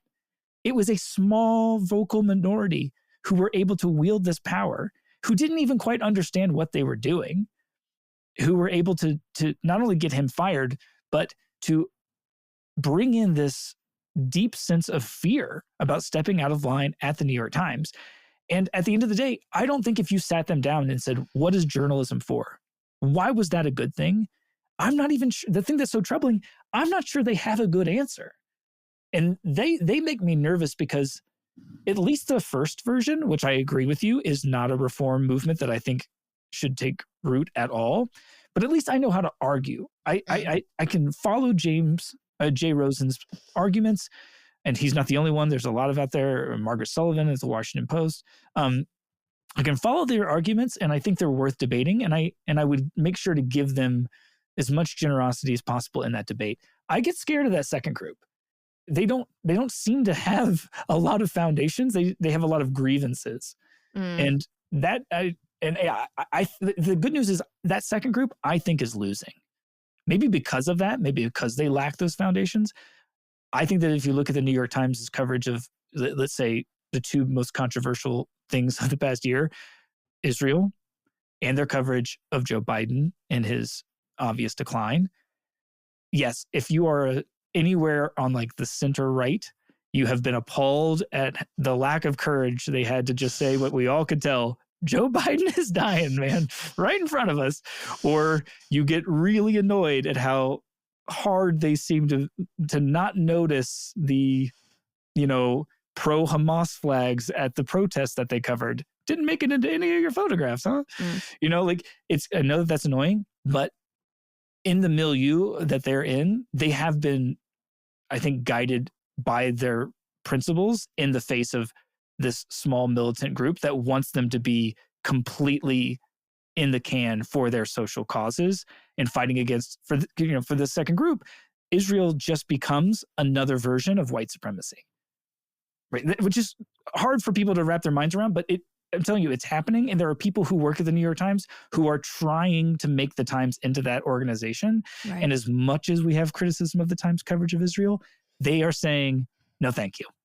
They're not going there anymore. On both and cases, I don't know if that's going to continue. No, that's the thing that I think now. I think what you're seeing in the New York Times, and this is a not disinterested reader of the New York Times on those two topics, I think you're actually seeing what you call the Civil War playing out in the coverage. You're almost seeing, when it comes to Israel coverage, it's almost schizophrenic sometimes. Yeah, I know exactly what you mean. So I don't know that they're losing, totally but they're not. It's not the Washington Post, and it's not certainly further left of the Washington Post. NPR and Washington Post are essentially the second group one. Are fallen. Yeah, they.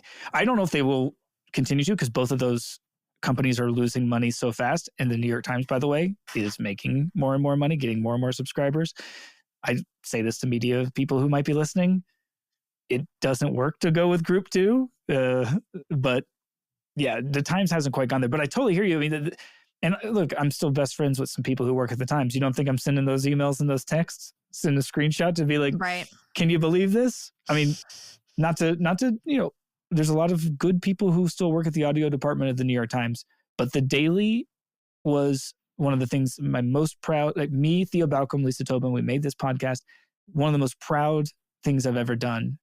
And at this point, most of the episodes are completely out of touch with anyone who's not inside those left-wing bubbles. It seems as if the people who are making the Daily now are spending a lot of their time in the very bubble that one of the reasons we created the Daily in the wake of Donald Trump winning the election was to burst that bubble and to watch the Daily now become an enforcer of the very bubble it was meant to pop is heartbreaking. Yeah. So I'm with you. Yeah. And I read those articles like, what do the Houthis want? You read that article? It doesn't mention that they don't mention religion in the entire article called Who Are the Houthis? And this came out a week after Mike Johnson became the Speaker of the House. And in the Who is Mike Johnson, the whole thing was about how he was a religious fundamentalist. And I'm like, look, it's important to know that Mike Johnson is a hardcore Christian fundamentalist of my old past style. But maybe it's also important to know that the Houthis are a militant Islamist group who chant death to Israel, death to America, and claim that they are working for the paradise of the hereafter. Like that's maybe something you could put in the paper. Some context. Maybe. All right, this was awesome. I really enjoyed this conversation, Eddie. And we didn't even get to talk about Reflector Podcast, which is your new project. And I wanted to talk to you about like Ozempic and like naltrexone. But maybe you'll come back for a part 2 another time, and we'll dig more into the weeds.